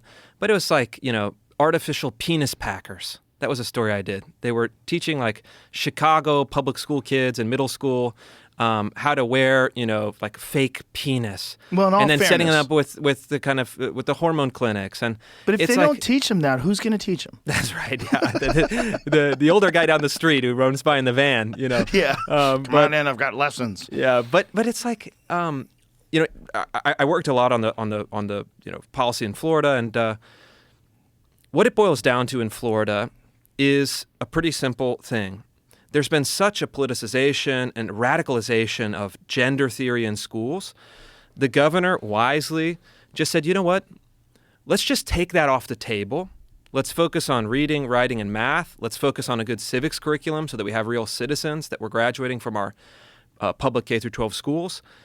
And then let's let families, churches, and private society determine for themselves what they would like to teach their kids about these controversial issues. Just take it off the table. No instruction on gender ideology.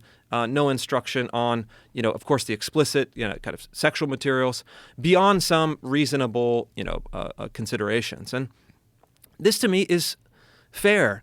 You can't teach religion in schools. They delegate that to the private sector, to civil society, to parents and families. And so unless we want to have an all-out fight all the time over these issues, like, why is it even necessary? It's not. I have kids. Yeah, I it's don't not want them. necessary. I don't feel like a need for the school to teach them about these things. It's like we teach them at home. We talk about them. They naturally kind of learn and develop. And so I think that it is very wise to just say, let's take it off the table. Let's delegate this back to people in their personal lives. That seems like a solution that everyone should agree with. Completely logical, unless you're dedicated to indoctrinating people into your movement. What is the don't say gay law? Let's be specific about that, just in case anybody tries to call us on this. So Because it was initially no teaching on gender identity and sexual orientation in K through 3. Which is super reasonable. It is super reasonable. And then it Third caused this grade. massive uproar, and the legislator said, all right, we're just going to double down. Now it's K through 12. Ooh. They're saying no gender identity, no sexual orientation, no explicit, kind of pornographic materials in K through 12. We're taking it totally off the table. And look, there is a reasonable argument to be made to say, okay, elementary school, I get it. Maybe a little bit in middle school, maybe in high school, there's more latitude. Like, okay, that's a reasonable consideration. But it's also eminently reasonable to just say we're taking it all off the table. And just teach people. And just teach people what they need Yeah. to know to be successful Also, in life. I'm sorry, but I had good teachers growing up. I had quite a few that I remember. I have a science teacher from 7th grade that to this day I think about fondly. He was a brilliant man, and he taught me about wonder. I think about that guy. I've also had a gang of fucking morons who taught me, and I don't want that gang of morons teaching my children about biological sex or gender or homosexuality or heterosexuality or oral sex or anal sex. I don't want nothing. No, thank I don't you. want you teaching them anything about any of those things. I don't want you telling them that you're a Zer. I don't want you pretending that you're Foxkin. I don't want any of that shit. If you're teaching history, I want you to teach what happened in 1943. I want you to teach math. This is how you count. This is how you divide. This is algebra. This is what you're supposed to be doing. That's what you're hired for. If you're a drag queen and you're not teaching how to be a drag queen, that's it. Exactly. You're not supposed to be. If somebody wants to take drag queen courses, all for you. Yeah. But I don't think you should be reading stories to little kids. It just seems fucking bizarre. It's one more factor that kid has to deal with. Totally. Yeah. For what reason? For what reason? And so Inclusiveness? that's bullshit. It's bullshit. Yeah. It's like, bullshit. Come on, man. Because it's not inclusive of many other perspectives, a traditional perspective, a religious perspective, a general kind of conservative perspective. Also, how much are you screening these drag queens? Well, not enough. Yeah. What is the odds that someone who's a man who likes to dress in drag has other problems? I'm not accusing all of them of having other problems. I'm sure some of them are just lovely people who like to wear women's clothes. Have at it. Totally. Have a good time. However, there's a possibility that you might be a kinky freak. Yeah. There's a real possibility if you're putting fake eyelashes on and 10-inch heels and you're calling yourself Miss Wanda and you're wearing fishnets and you tuck your dick into your butthole region and tape it down or whatever they do, it's a possibility you might be out of your fucking mind. And if you're doing a drag show at a bar in the Castro, and that's a kind of subculture where they're all adults, they're Have a all good opting time. in, have a good time, knock yourself out. Yeah. Like, totally fine. But it's like bringing that into the public schools with government funding, with other people's kids. That's when I think reasonable people say no. Yeah, reasonable people should say no, and the people that don't say no think that they're going to be attacked for being bigoted if they do. But there's so many people that are like on the fence and scared and don't know what to do, and their kids are coming home with these wacky ideas, and they're like, what the fuck do I do? What do I do? And then if you try to go to the school board meetings, you get labeled a domestic terrorist. Yeah. This is insanity. Like you're just enforcing indoctrination, and you're just making sure that I comply. And that is a slippery slope, kids, because you might be getting your way right now doing this, and you might think that you should be able to get your way.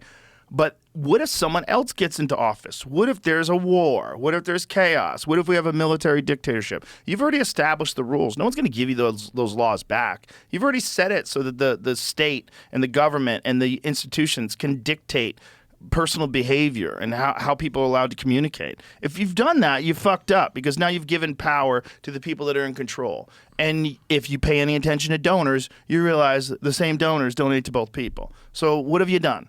You've empowered the deep state to control your lives and make it easier to steal your money. Yeah, and the economics of it is also perilous, right? All of these systems are functionally insolvent, right? Yeah. University system, our federal budget.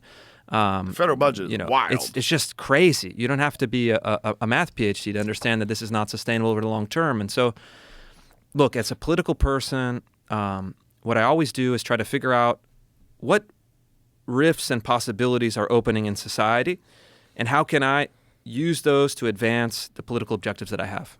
That's how it works.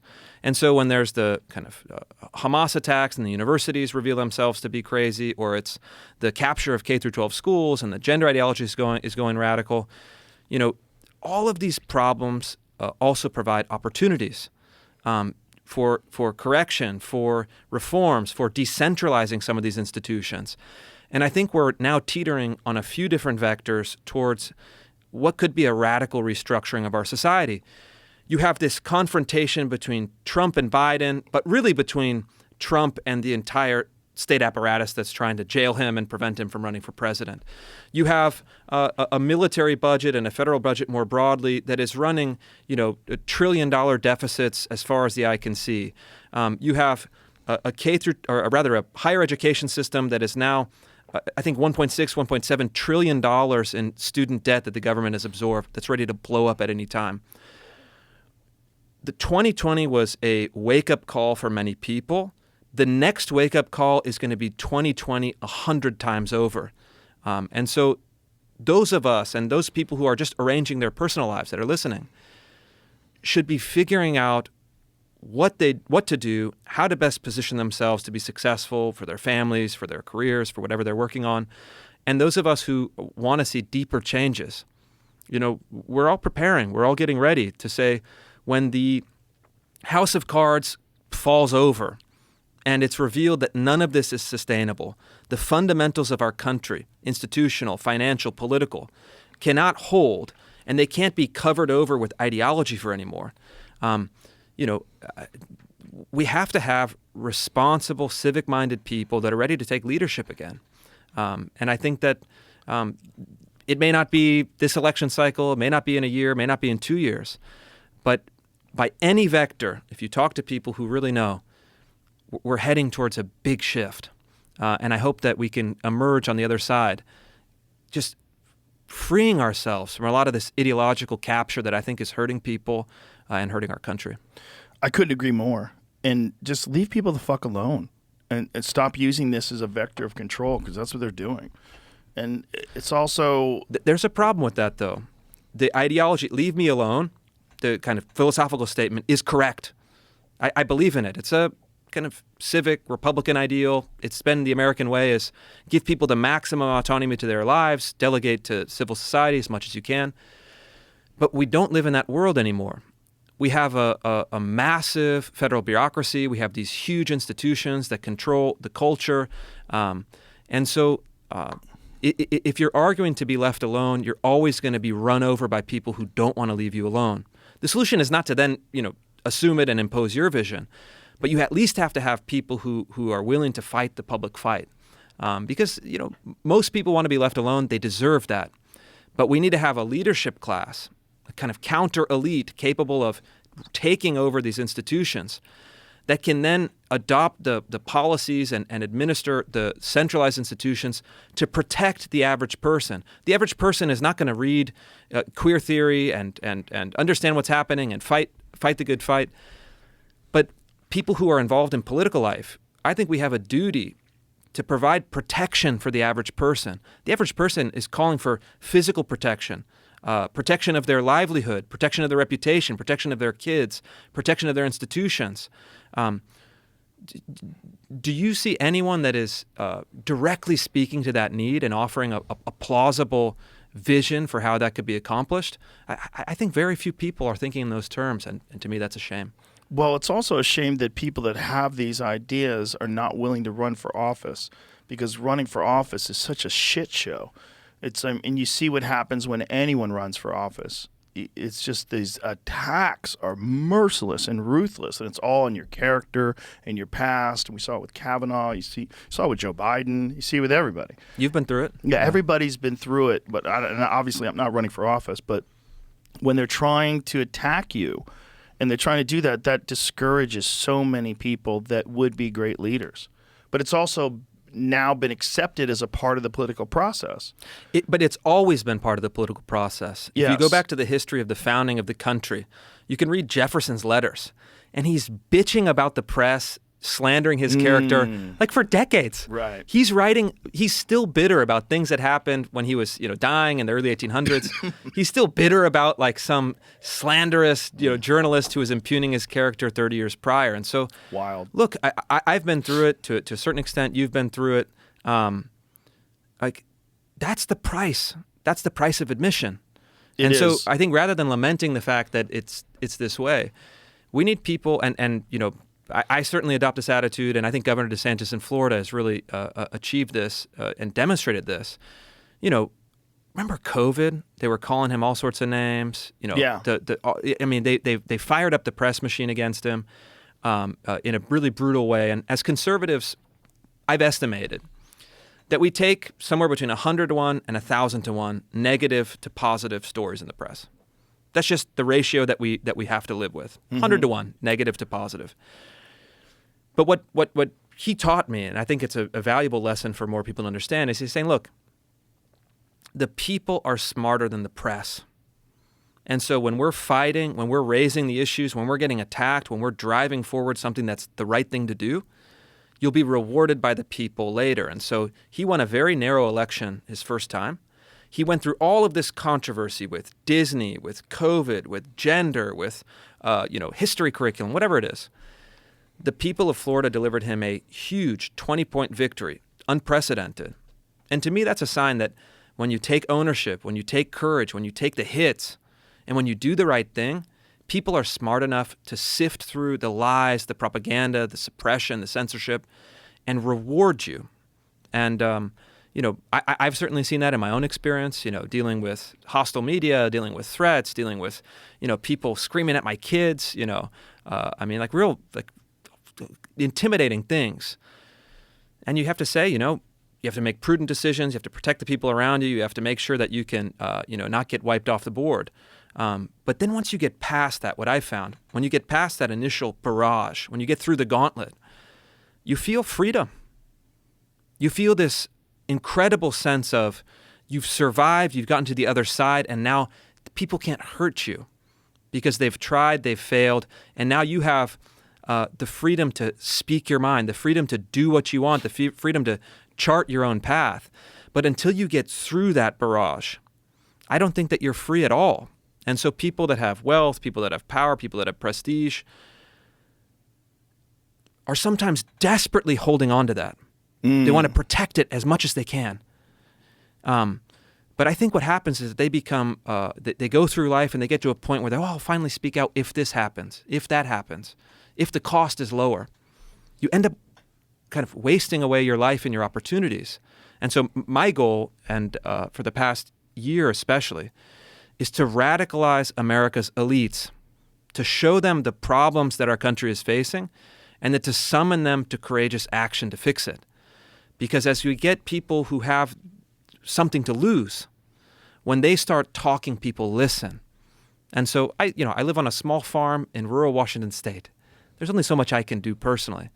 But certainly with the book that I wrote, with the articles that I'm doing, with the media engagement that I'm trying to drive, what I found is that the attitude among America's elites, finance, tech, entertainment, have changed dramatically in the last few years. Yes. And we just have to get them over that hump so that they're saying the things that they tell you in private and tell me in private. When you have those conversations, I would just recommend just say, hey, what about saying that publicly? People don't want to lose their jobs. But these are people who are they don't have jobs. They're titans of finance. They're people in prestigious positions. They're kind of university professors with tenure protections. People are scared. They're They really scared, are. but They're scared of repercussions. How do we get them to cross over that fear? We have to make what do you it think? less fearful. We have to make it more common. And I think these conversations happen, and more of them happen, and more people listen to them, and it changes people's perspective, and they realize that this is kind of dangerous, and that there's real urgency involved here. Like this could really go sideways for us, and there's a lot of factors that are trying to force it into going sideways, and not all of them are domestic. There's a lot going on with social media influence that's 100% manufactured. There's manufactured arguments, manufactured dissent. There's a lot of like manufactured conflict that happens online that we have documented very clearly. It's coming from Russian troll farms. It's coming from various different Eastern Bloc countries. It's coming from China. It's coming from all over the place. And it has an effect on us, whether we like it or not. And it certainly has an effect on young people.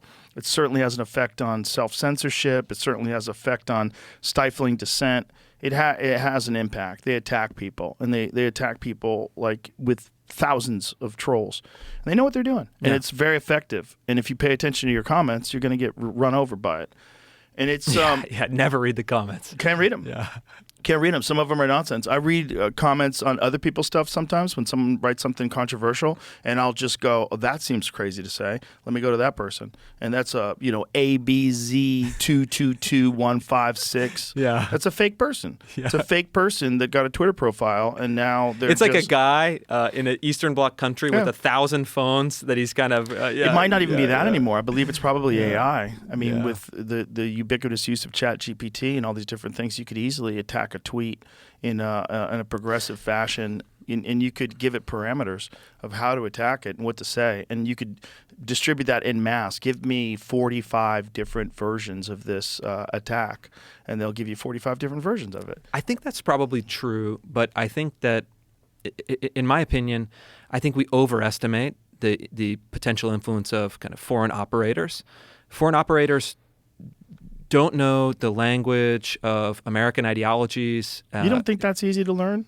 No, I think it's actually a little difficult to learn, because even if you look at kind of Chinese, kind of CCTV, which is the national Chinese broadcaster, you look at the propaganda that they're actually trying to push, it's like awful. It's like Have you not seen their persuasive at movies? all. Their movies are amazing. The movies are amazing, yeah. And those are commercial enterprises.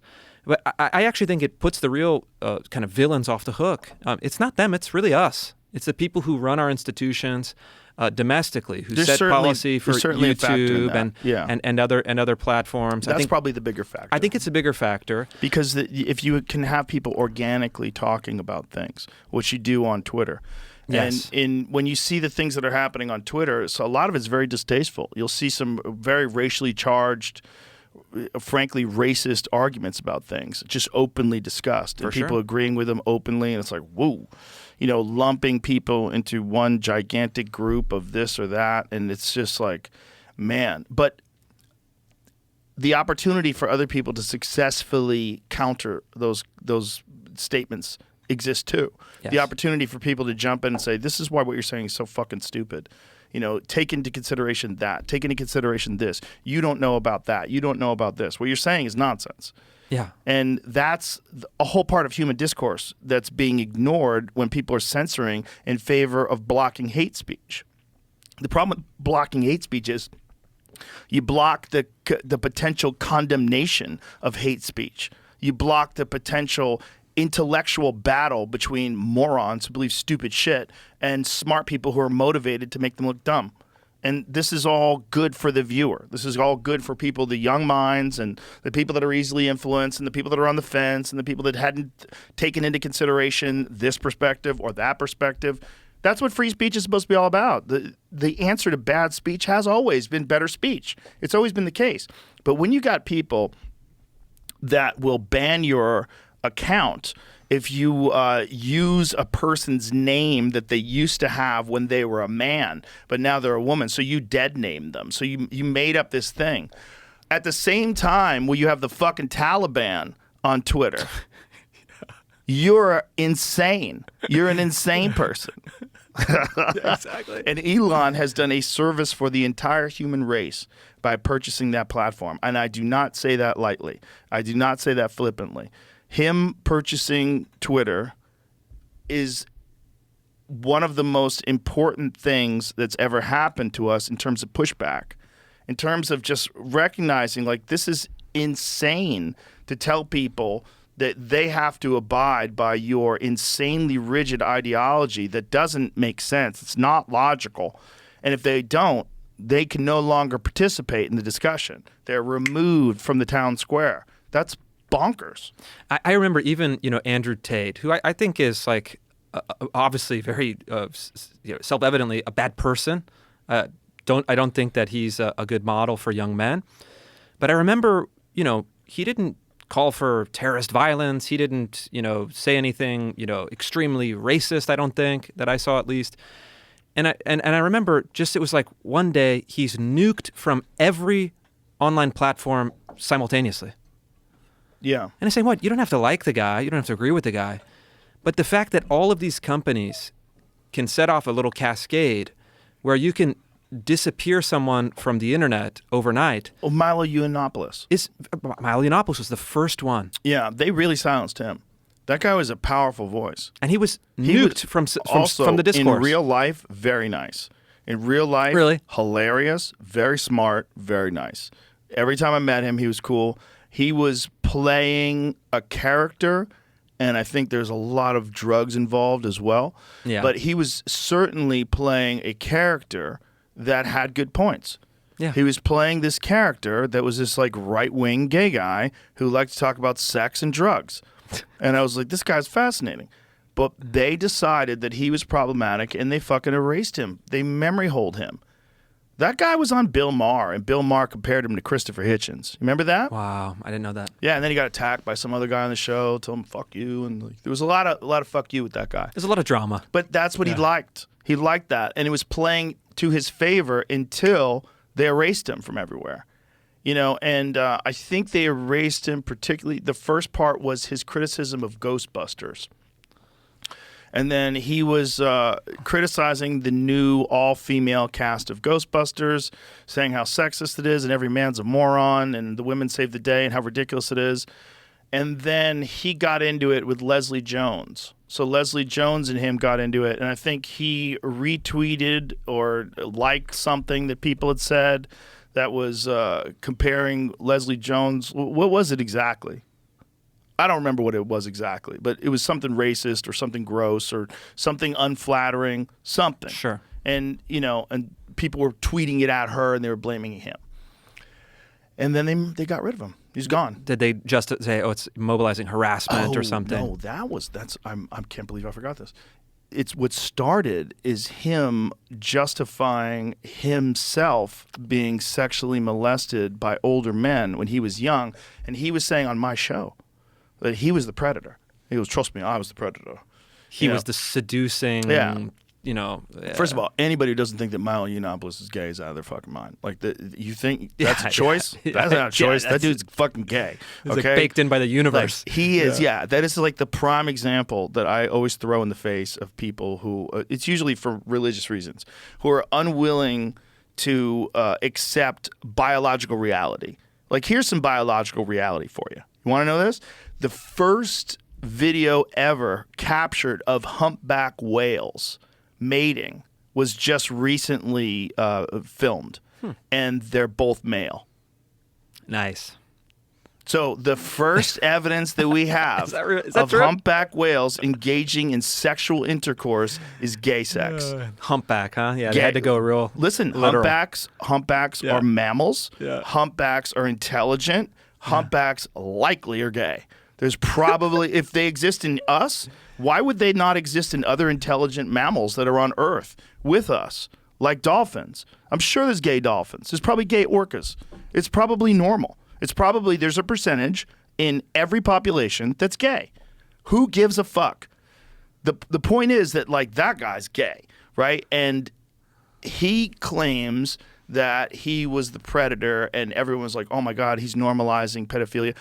If he had just tried that today, it would have been a minor attracted persons issue. He would be celebrated. I mean, he'd be But this guy was minor attracted, and I was a he minor, needs to and come it was back fine. as a drag queen. But he would say, like, now, if he, like, literally, in the amount of time from him being canceled to today, that statement is not nearly as controversial. Yeah. Isn't that wild? Yeah, and look, you don't have to agree or disagree with the statement. That's irrelevant. It's something that is within the bounds. Look, if you're calling for like the Harvard example, the genocide of all Jews around the world, you should be banned from social media platforms. Yes. That is a prudent limit that I think we can all agree on. But on more nuanced issues or more, I mean, even if you take it at face value, I think he's probably going for shock value. 100%. but it's like, also, this he is was a telling crazy an anecdotal story about how, and it was on another podcast that I believe he said this, that it plays a very important role in young gay men to have an older gay mentor. I have no fucking dog in this race. Yeah. I don't know. But I do know that I feel very differently about a sexual predator that's a man that targets girls. Like if I found out that a football coach was targeting young 14 and 15-year-old girls, I would be furious. If I found out a hot teacher, usually from Florida, with a push-up bra was banging all the high school football kids, I'm laughing. It's a little different. I think it's funny. Yeah. You know why? Because I think those kids are going to be fine. Yeah. They're going to be legends. Yeah. A few of those kids are going to... Zach Galifianakis had a fucking amazing joke. One of them died. His friends high-fived him to death. God, yeah. I think that's Zach. Yeah. But this is because people want to pretend that there's no difference between men and women. Right. That's all it is. It's you Right. know, it's like everyone wants to pretend that's true. It's obviously not true. And of course, the football coach who's like a pervert going against with the young girls. That's a totally different scenario. It is a different scenario. But also, the lady who's blowing all the high school football kids also shouldn't be a teacher. Yeah. You Should get her fired out of there. immediately. Get rid of her. She should be doing porn or something. Yeah. But the point is, it's like, if he's talking about his life, and saying that this was his choice and that he wanted this, the issue is not with him. The issue is with the man who did that to him. Right. Right. So he's literally talking about his own personal experience. That memory hold him. It's not. He's not saying, "Hey, I should be able to go to high schools and pick up 14-year-olds because they want it."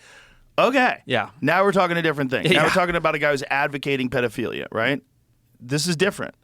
He was merely talking about his own life. And that's how rabid everybody was to get rid of him. And it was, at that point, effective. And I think that became a problem. Because once it became effective, then they became emboldened. It's like the Alex Jones argument. When people say, yeah, ban Alex Jones. And everyone's like, hey, this is a fucking very slippery slope. Yeah. Because if you want to ban everybody who's made disinformation and put it out publicly, how's Rachel Maddow still on? Yeah. How is she still on? Everybody's seen that video of her talking about the COVID vaccine. That's insanity. The government. I mean. Yeah. How are they still on? I mean, how many different stories were incorrect? Not apologizing for what he did, what Alex did.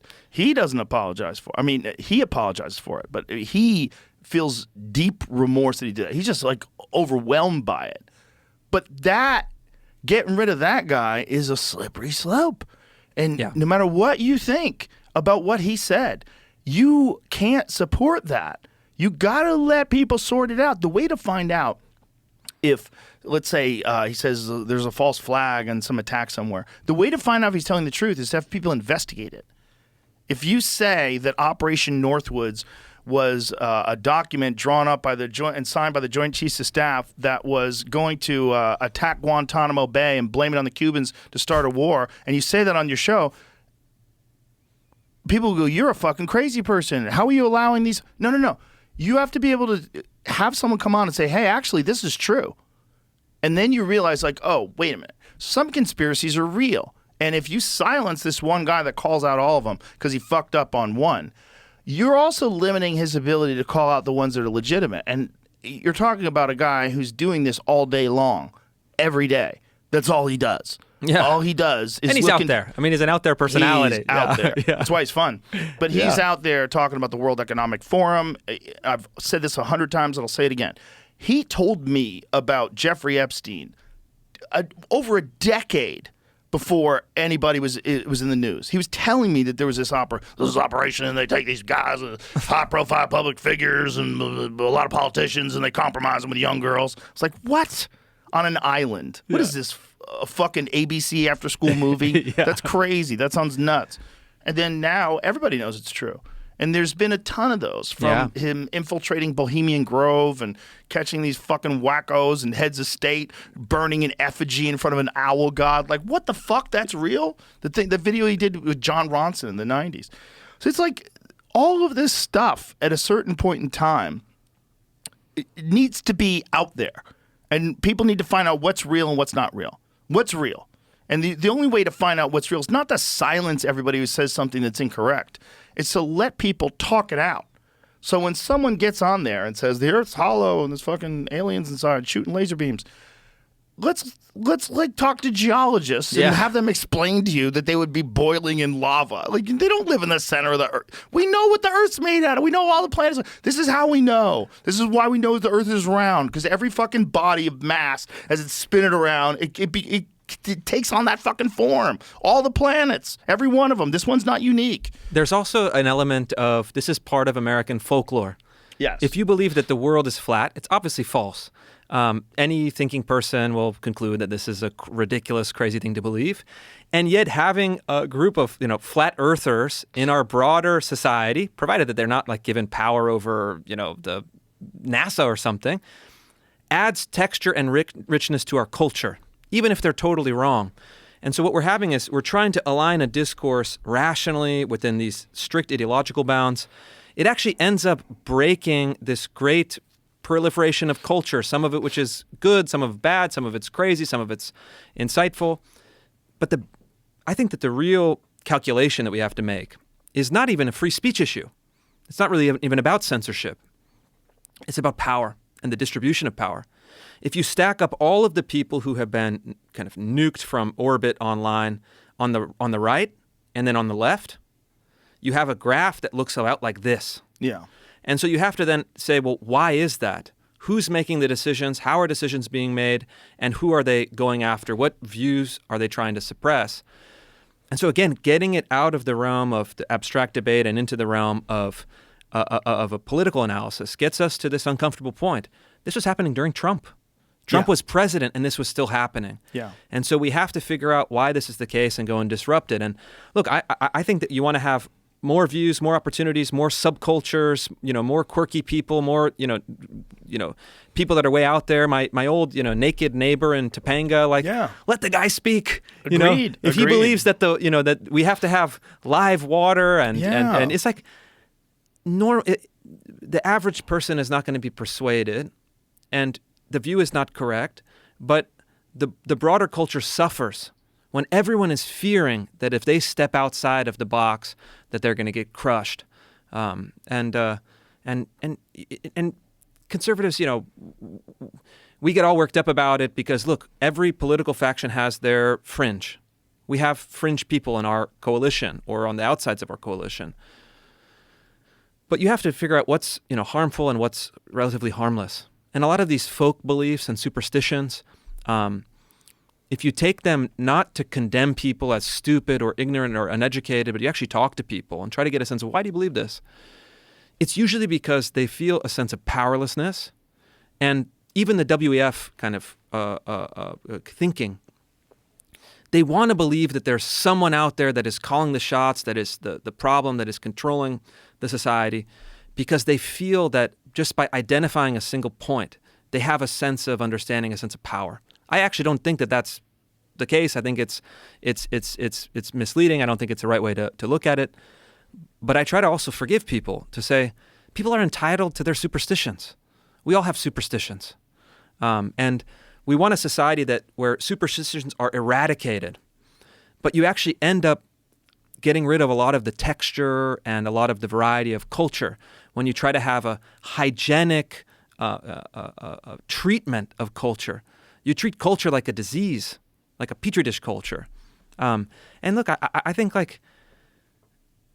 go as far out as you want. Go wild with it. Be respectful, follow the rules. Maintain some core commitments. But I'm always fascinated with those characters. I lived in Topanga. I lived in Berkeley. You meet these people all over. You've lived in these kind of places. Yeah, I have. For the 99 times out of 100, they're harmless. And they should just be tolerated and respected. Well, I think it's an important part of how I grew up. I lived in San Francisco from age 7 to 11, and we lived in a super gay neighborhood. Our downstairs neighbor used to, they're these gay guys that would get stoned with my aunt, and they would play bongos naked. Because she could play bongos naked with these gay guys. They didn't give a fuck about her. They were just into playing bongos naked. They would just get really high. And it was the anti-war movement days, and so I lived around that, and then I moved to Florida, to Gainesville, which is very conservative. It was really interesting to watch. I've talked about this before, but I had this friend who was Cuban. His name was Candy, And his dad was like super homophobic, and he was so mad. He slammed the paper down on the table. He's like, "These fags want to get married." And I was like, "What?" I was like, "What do you care?" Like, that is so weird. They're just playing the bongos. It was so weird when he said it. I was like, "What?" I mean, I remember very clearly. I was 11 at the time, and I was just blown away. I'm like, "Do you not know any gay people? This is crazy. Like, what do you care? Like, if you're not gay, why do you care if they get married?" But I didn't say it because I was 11. I was like, "Ooh," I just wanted to be quiet. But it burned in my head that I had gone from San Francisco in the 1970s, which was like this very open-minded, hippie-dominated culture of music and art. And then all of a sudden I was in Gainesville, Florida. And I was around this guy who was angry that gay people wanted to get married. I think the question, if you look at the cultural left of San Francisco at that time, I think it's always a question of proportion. You can have a successful, interesting, functioning society where you have a portion of people who are getting stoned and banging the bongos. Okay, fine. The problem is, though, that when it becomes out of proportion, when that ideology, that kind of elimination of prohibition or limits or constraints becomes the dominant policymaking regime. That works when it's a counterculture. Right. The kind of left wing, and look, I come from the left. I was a radical leftist. I was a Gramscian Marxist. So I know that world What made intimately. you take a turn? I wanted to get into politics. My political formation was from my father's side. Italian relatives, they were all unreconstructed Gramscian communists. And so that was like my political upbringing. I remember going to visit my aunts and uncles and seeing like the books on their shelf. And it's like, oh, they have this beautiful collection of bound books. And I talk to my aunt and I say, "Oh, what is this? Zia, what is this book?" And it's like, "Oh, this is the collected works of Lenin." Like not ironically, not as a historical thing, but as this is the father of our revolution. And so that was my political formation. I went to get my undergraduate degree at Georgetown with the intention of being involved in left-wing politics. The first thing that really kind of disillusioned me was finding out that left-wing politics in the United States is not for the common man. It's not to uplift the downtrodden. It's about maintaining their own status and prestige with the institutions. It's like it's like a McKinsey consultant kind of worldview with the trappings of the left. It's the Harvard student who's wearing the Palestinian keffiyeh, who then goes on to, become an investment banker. And it's like, to me, it was so phony. It was a profoundly phony and empty political movement run by the sons and daughters of American elites for their own benefit. The second thing that really changed me, I spent 5 years, first I traveled around the world making documentaries. I saw how Marxist and communist governments actually work out in practice. Not great. And then I made a film for PBS, of all places, looking at 3 of America's poorest cities. And by then kind of center-left views, which was, the Great Society, public welfare programs, trying to help people. When you actually see how those programs manifest in the south side of Memphis, south side of Youngstown, south side of Stockton, California, the poorest places in the country, you realize that many of those ideals that are presented to you as care, compassion, concern, equality, reparations for our racial past, are at best cynical and at worst deeply destructive to the people that they're supposed to help. And so I spent so much time getting to know people and thinking about people's lives and then how politics affects them. And you realize that the project of the left is a human disaster. Even if, rationally speaking, it should produce something that is good. And then the final change was in the run-up and then after 2020. I mean, 2020 radicalized me because you realized how profound this cultural capture is. And you realize that the consequences are no longer abstract. They're no longer just destroying, poor neighborhoods in South Memphis, let's say, that are totally run by the state. But actually, it's now proliferated to the middle classes, the upper classes. This is something that wants total domination. And so I got canceled out of my documentary career. Once I became known as a conservative, I lost funding, I lost relationships, I lost broadcast distribution. And then it's like I'm out, launched into the wilderness. Like, all right, well, that career is done. What do I do next? And then say, all right, well, let's get into politics. Let's use some of the skills that I've developed as a filmmaker. I'm not a traditional conservative. Like, I'm not a college Republican. I don't own a bow tie. Do you have to have a bow tie? I think you have to have a bow tie. But if you're a gay guy, you can have a bow tie and be super left. That's true. There's nuance to it.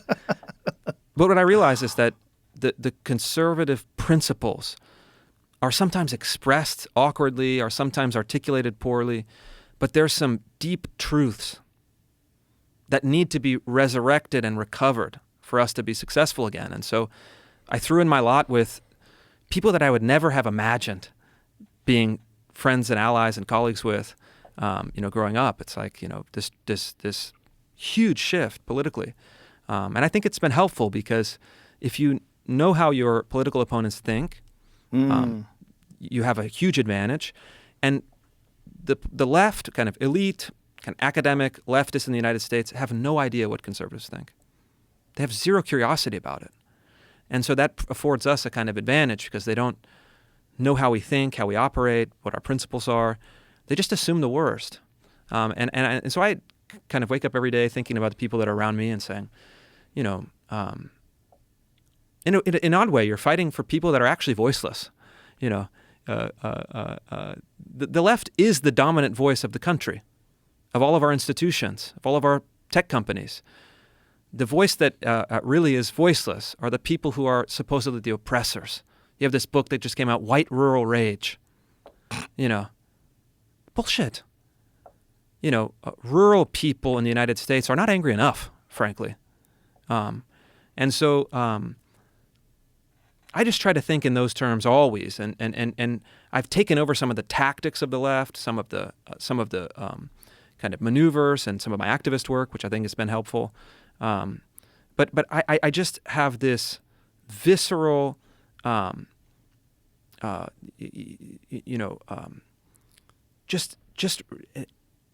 this visceral anger at people who have truly inherited positions of power and prestige.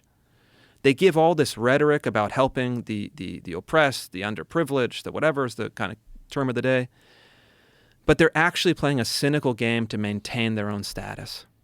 I find that a betrayal of true left principles. And I don't think that I would be where I am today, had I not seen that betrayal up close and personal, and really, want to fight it. I want to destroy that. I want to take all of those people who are selling a bill of goods to the people who are struggling in this country under these principles of diversity, equity, and inclusion. But it's just about having a tenured position, having a feather-bedded job, being able to do the activist work on the public dollar, not creating anything of value, not helping anyone but themselves. I think that is, it's such a betrayal of the principles of the left, but really the principles of the country. And I think the way you're explaining it particularly in the desire to have a richness of culture and not have rigid rules, and to have the openness to have basically anybody just be who you are, but recognize that being captured by this ideology that supposedly supports you, it's doing it for its own means. It's doing it for a very specific purpose, and it's not doing it to support you. It's using these ideas and principles as camouflage to sneak in through your defenses. And it's dangerous, and it's creepy, and it's weird how effective it is. And that's why I'm really happy that you're out there, and I'm really happy that you can lay it down so articulately and express, especially coming from your background of being a guy who grew up that way, grew up leftist, to be able to express it. I think you have a very unique position in that regard, so I'm happy that you're out there. Appreciate that. Yeah, and likewise, I mean, what I think is so special about what you do is that you're talking about culture and politics, society, business, for people who aren't in that bubble, Like, I operate in a political bubble every day. Right. But what you've built, and I think it's a testament to the possibilities of the internet. You know, you don't have to be a ABC, NBC, CBS, talking head. You don't have to have the massive studio lights and the 8 layers of makeup. You're doing something that's real, and people have really responded to that. And I think that it's a reflection of something that we need more of. We have an artificial culture that is trying to take over. Yeah, but propped up by corporations. Exactly. And the people that are talking about these things aren't even necessarily interested in these things. And that also resonates with the people that listen and watch. Like, I don't have people on that I don't want to talk to. I just have people on that I'm only interested in talking to. And if you can do that and you're actually interested, that's contagious. And these principles that we're talking about and this thing that the way you're laying it out, it's important for people even that consider themselves leftists to just consider what you're saying, because it's for you too. It's for everybody that we can't let this happen. It's for all ideas. It's for gay people, straight people, trans people, white people, black people, Asians. It's for everybody. The reason the founding fathers of this country set all these checks and balances in place is because they didn't want anyone to get total, complete control over the people. And that's what's happening right now. And if you don't wake up to it and you think it's okay because your side is winning, you're actually anti-American. That's right. And it creates this winner-take-all danger. Yeah. And I don't want to see either side have that complete control, because either side. That's not what we want. That's not good for the country. We need to have a healthy left and a healthy right. Yeah, and healthy is the right perspective. There are people that are very compassionate, kind, warm-hearted people that are on the right. And there's people that are very compassionate, kind, warm-hearted people that are on the left. And because they have this idea in their head that they're on the good side and these people are on the bad side, you don't consider that these are just human beings that think about things differently than you. And that is the only way we're all going to get along, is if we realize they're just human beings that think about things differently, and we should be able to engage with those people peacefully. It used to be you could sit down with a conservative person or you could sit down with a liberal person, and you might not agree with them, but you could have a friendly discussion, and it doesn't have to be a hate-filled attack on your very humanity because you don't think, X or Y. It's just like, that's not good for anybody. People don't even want to debate. I don't know if you've come across it, but 70s, 80s, 90s, there was this culture of debate. Left and right got together. They hashed it out. I've challenged people to debates. I've been, people try to set up debates, and it's like we don't even talk, even in a confrontational way, conflict of visions. It's like everyone in their corner, everyone's trying to make the play. And I think that's too bad. I think we need more friction is good. The more public friction, engagement, debate, we'll get to that point where it's like, all right, we're up on stage debating, but then we go to the green room and we can talk about kids, music, sports, whatever it is. Everything. And just be a nice person. It's not that hard to do. Yeah. It's not that hard to do. It's rewarding. It's good for everybody. Christopher, I appreciate you, man. Thank you very much for being here and being so articulate about this. It's very enjoyable to listen to you. You're on top of it, and I think you make some great points. Thanks for having me. I appreciate you. All right. Tell everybody your social and all that jazz where they can... Sure. Yeah. You can follow me on Twitter at RealChrisRufo. I have a Substack. It's ChristopherRufo.com. And I have a New York Times bestselling book, America's Cultural Revolution, that tells the history of the radical left's long march through the institutions, available everywhere. All right. Beautiful. Thank you. Bye, everybody.